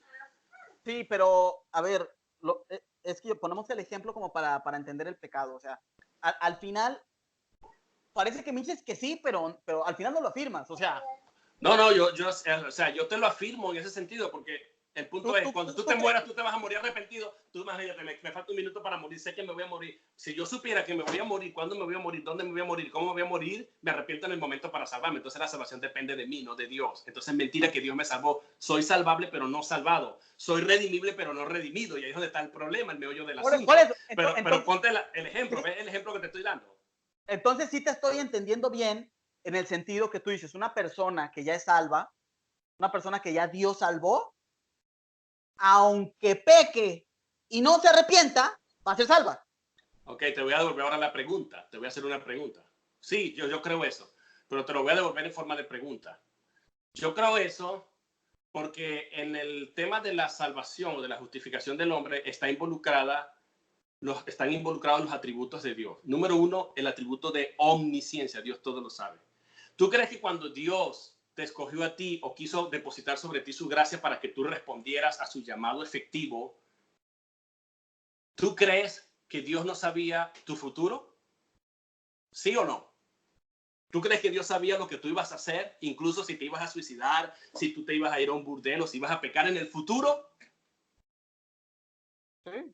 Sí, Él es omnisciente. Y si Sí. Dios sabía que tú te ibas a perder, el problema aquí entonces el ataque va en contra de Dios. Entonces, ¿para qué Dios va a desperdiciar una gracia en ti? ¿Para qué Dios va a desperdiciar una gracia en ti si sabe? Eso va en contra de la omnisciencia de Dios. Yo puedo llegar a Dios al cielo y decirle, oh, Señor, pero ya va, pero tú cuando me escogiste no viste que yo iba a hacer eso. ¿Para qué depositaste una gracia en mí? ¿Para qué me salvaste entonces y después me vas a decir, no, entonces no me dijiste que la salvación es tuya? Tú no dices que Jesús significa salvador y que Cristo efectivamente salvó. Él me dice que yo soy salvado y salvo en la Biblia. Tú no ves cuando la Biblia habla, por ejemplo, en Hechos de los Apóstoles, que el Señor añadía a la iglesia los que habían de ser salvos. No dice a los que iban a ser salvables, e iban a portarse bien, a santificarse y a hacer obra para ganarse la salvación.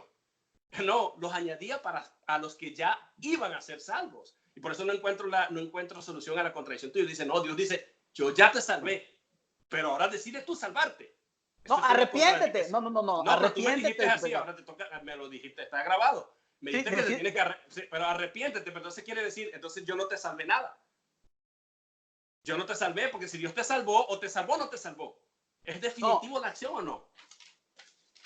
Sí es definitiva, pero se depende requiere que te arrepientas. Entonces Dios se doblega ante el hombre. Dios depende del hombre para decidir, para salvarme. Entonces no es salvador. Ante su libertad, sí. O sea, Dios es suficiente. ¿Tú crees que Dios o Cristo es tu suficiente y eficiente salvador? Entonces, ¿cómo puede ser un Dios o Cristo ser tu suficiente y eficiente salvador si te va a pedir que tú hagas algo? Si te pide que tú hagas algo, entonces quiere decir que Cristo no es suficiente. ¿Ves que tú atacas el carácter de Cristo, de Dios? Entonces, Dios no es suficientemente salvador y Dios tampoco es eficiente salvador. Tendrías que llamarlo, tú eres un salvador y yo soy el otro salvador. Yo soy la otra parte. Ya tú hiciste una parte, ahora me toca a mí hacer una parte. Eso es sinergismo, mi hermano. A la larga terminas atacando los atributos de Dios. No, porque, a ver, tú tienes una deuda. Tienes una deuda de tus pecados. Ponle que son $100. No yo nada más, todo el mundo. Ok. Entonces, Dios dice, aquí está el pago. Ya lo pagué. $100. Ahora, entrega tu vida. No, aunque yo lo pagaste, yo no quiero entregar mi vida. Es mía, me la quedo y sigo pecando. Bueno, pero es que ¿dónde está en la Biblia eso que tú dices? ¿Dónde tú puedes documentar con la Biblia o con el catecismo que diga, ok, mira, especialmente la Biblia, la escritura, que es lo que a mí me interesa aquí en este caso porque es la postura que yo represento? ¿Dónde puedes decir que la Biblia dice que Dios, Cristo dice, mira, ya te salvé, ya te pagué la deuda, y ahora que te pagué la deuda, ahora tú entrégame tu vida para poder completamente, estás diciendo que la obra que que Dios o Cristo hizo es defectuosa, la compra es defectuosa y que no se efectúa hasta que yo haga algo? Es la misma parte que tú me vienes explicando de la fe, es la parte de la fe. El único tema de la fe es creer. Lo único que te está pidiendo Dios es creer. O sea, cambiaste ahora de arrepentimiento a creer. No, es que por eso desde el principio, cuando yo hablé de la parte de la justificación, requiere dos cosas. Una, moverse hacia Dios, que es creer, y otra, rechazar el pecado, que es creer, que es arrepentirse de su pecado.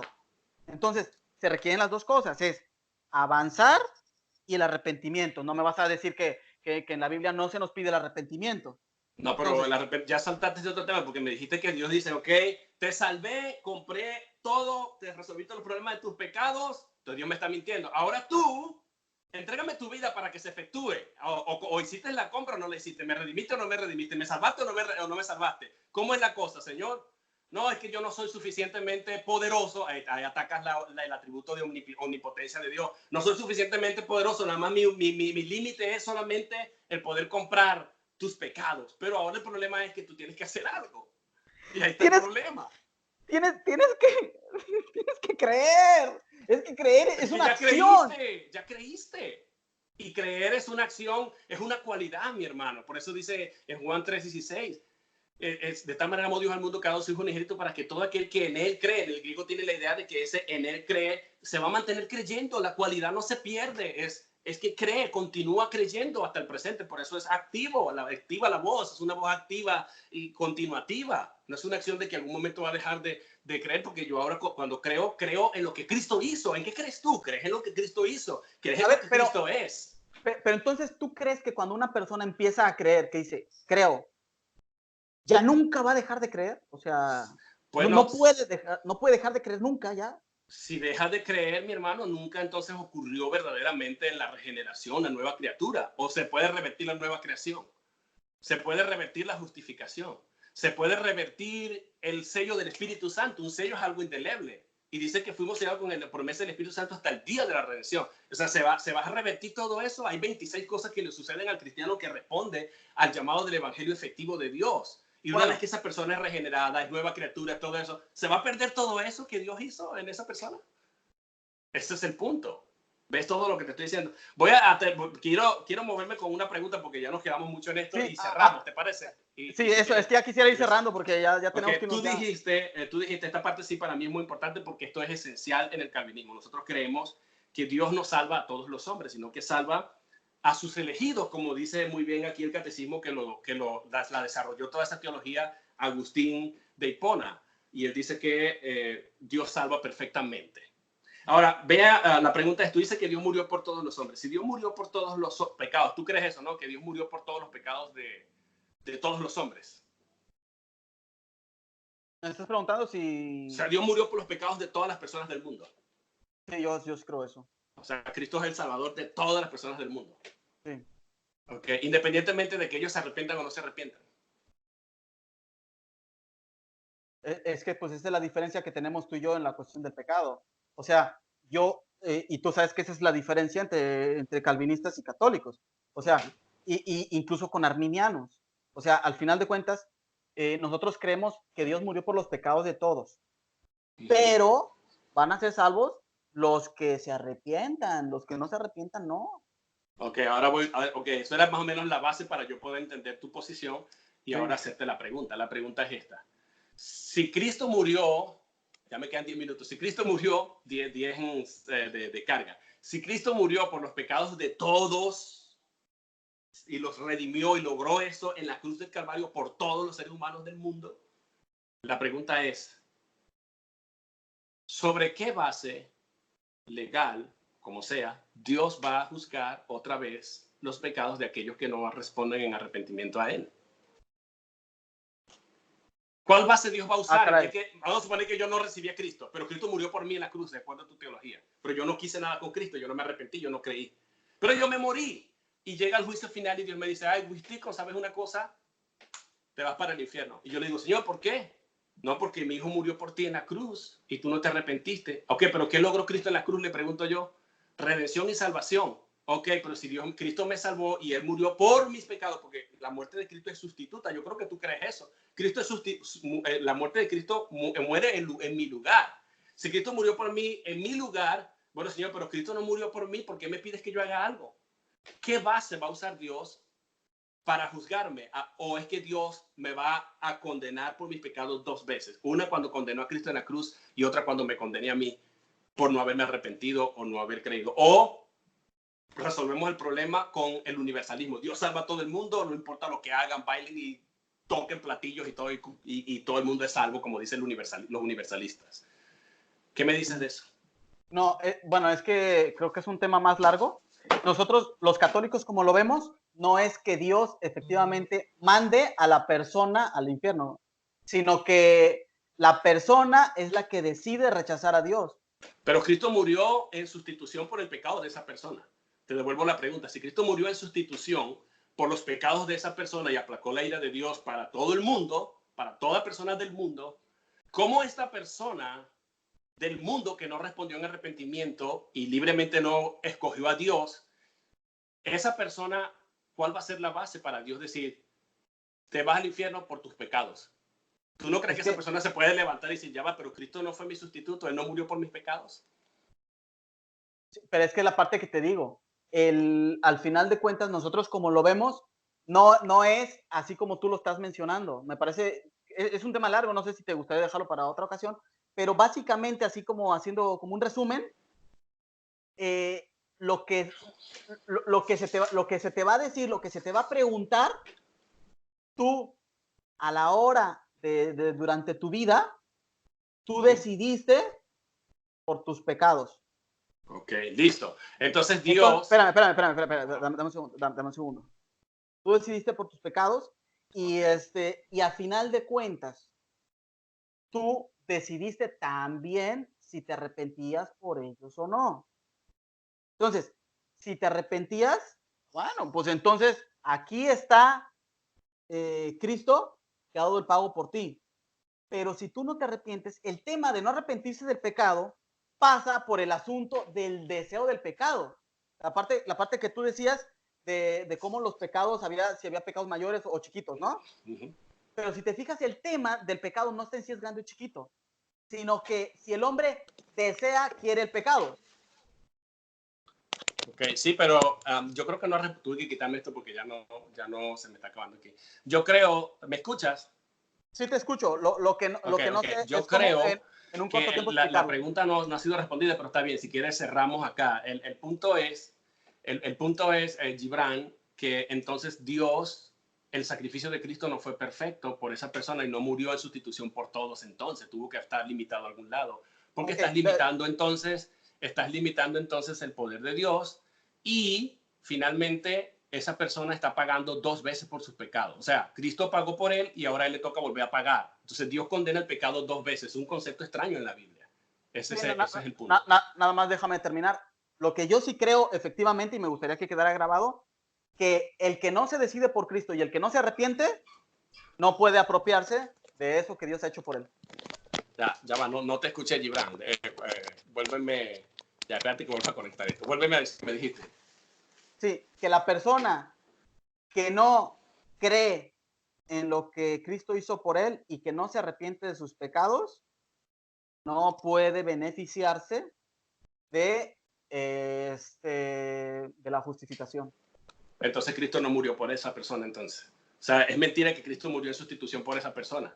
Pues es que, La única solución a ese problema, a ese dilema, Gibran, es que creamos entonces, como dice Agustín, solamente los elegidos. Dios no murió por los pecados, Cristo no murió por los pecados de todo el mundo, sino por los pecados efectivos de su pueblo, como dice el Evangelio de Mateo. Dice que es llamará su nombre, dijo el ángel a María, llamará su nombre Jesús, porque él salvará a su pueblo de sus pecados. Y dice, mis ovejas oyen mi voz y me siguen, tienen la cualidad de oveja, y además vienen a Cristo porque el Padre ya los tiene elegidos por la elección. Pero ya ese sería otro tema, como tú dices, lo tocamos en otro momento. Pero sí, ese es un dilema, pues, que yo quiero que lo pienses. Si llegamos a tener otro debate, podemos centrarnos en ese punto. ¿Qué logró Cristo en la cruz del Calvario efectivamente? ¿Jesús está tratando de salvar o Jesús verdaderamente salvó? Jesús está tratando o potencialmente de salvar dependiendo de, o Cristo efectivamente es el Salvador. si O quieres, si Cristo no está salvando perfectamente, yo no lo llamaría Salvador definitivo, ni suficiente ni eficiente. Ese es mi punto y mi dilema. Listo, bueno, ¿qué me dice? si quieres, a mí me gustaría como que ya fuéramos haciendo la parte de la conclusión, porque yo tengo más preguntas en ese sentido, porque Sí, a mí me gustaría preguntar, pues entonces, ¿cómo es que Dios salva a los que no se arrepienten? Y volvemos al tema y volvemos a empezar. claro, Entonces, se requiere el arrepentimiento. Entonces, claro. ¿ustedes cómo lo resuelven? Pues es que el que se arrepiente es el que Dios eligió. Dime si o no. No necesariamente, porque alguien puede morirse eventualmente. Suponte tú que yo ahorita agarro una rabia con mi esposa y le digo unas 4 groserías, o de repente le doy una cachetada y me fui, me monté en mi carro y me fui por ahí, tuve un accidente y me morí, no me pude arrepentir. Me fui al infierno, la obra preciosa de la Trinidad, planeada desde la eternidad, desde antes de la fundación del mundo, y que Dios sabía de antemano que eso iba a suceder para salvarme, y que en su plan involucró al Hijo e invitó al Espíritu Santo a intervenir. Una obra de la omnipotencia de un Dios trino se va a desbaratar por una acción así de que yo de repente no me dio tiempo de arrepentirme. Ese es el Es punto, que, es complicado. Te propongo el siguiente tema, si tú quieres. ¿Qué logró Cristo en la cruz cuando murió? Próximo debate, si tú quieres. Y si así me quieres, hace todas las preguntas. si quieres, vamos ajustándolo porque me gustaría que viéramos la cuestión del pecado. O sea, Claro. ¿qué logró Cristo? Y la cuestión del pecado. Claro, es que hacia allá No. vamos a dirigir el tema. Ok, Claro que está sí. bien, está bien, está bien. Está bien, Si mi quieres, hermano, gracias. Pues. ¿Concluyes y concluyo? termino entonces, primero que nada, agradeciendo, me ha parecido una charla que me ha gustado, que he podido comprender mejor la posición y me quedo con las ganas de otro diálogo y me gustaría hacer un pequeño resumen de lo que yo he dicho y lo que he entendido. Yo, lo que yo digo es que la justificación es el proceso por el cual pasamos de pecadores a justos. Entonces, pero ese proceso de pecadores a justos requiere por lo menos 4 acciones concretas que deben ser necesarias. La gracia de Dios ahí, la decisión del hombre por hacer la voluntad de Dios, la decisión por dejar el pecado y la remisión de los pecados, entendiendo la remisión de los pecados como el pago que se requiere por aquellos pecados que se han hecho. Entonces se requiere esa remisión, pero también, y esa remisión está totalmente pagada, la gracia Dios la da. Creo que la gracia Dios la da a todos los hombres, que la remisión de los pecados se alcanza con la necesidad del arrepentimiento del hombre. Entonces, hasta ahí. Ahora, esa es por mi parte. La parte que yo estoy entendiendo de mi debatiente es que, pues específicamente me dice que hay situaciones en las de que no es necesario arrepentirse para que sus pecados queden remitidos. Entonces, a mí no me queda claro, y eso es lo que estaríamos hablando en alguna otra cuestión, sobre lo que Dios hizo en la cruz y la relación con los pecados, porque no me queda claro cómo es que Dios puede o cómo es que el hombre puede apropiarse de la remisión de sus pecados si no se arrepiente. Por la sola fe, como te la dije yo, la sola fe. Bueno, Ok, si quieres, bien. con eso me Sí. quedo y si quieres, haz tu conclusión. Sí, está bien. Gracias, Gibran. Es para mí de verdad una dicha, un gran placer poder dialogar contigo sobre lo que verdaderamente nos divide en este particular tema doctrinal, que para mí es un tema neutral y fundamental en la vida histórica de la Iglesia cristiana. Yo te doy gracias por tu disposición, por tu tiempo. Dijimos que iba a ser una hora, pero ya ves que nos entendimos muchísimo. Resumiendo mi punto, simplemente, si yo quiero resumir esto, nosotros vemos la justificación como un acto definitivo, consumado ya de Dios en Cristo Jesús, y el cristiano está unido a Cristo, y por los méritos de Cristo, la justicia de Dios nos es transferida, y si de repente cometemos algún pecado, Juan nos dice que tenemos que tener descanso porque Cristo es mi abogado y se va para el lado del Padre y me va a decir, yo soy fiel, Él es fiel y justo, y mis pecados están resueltos, presentes, pasados y futuros.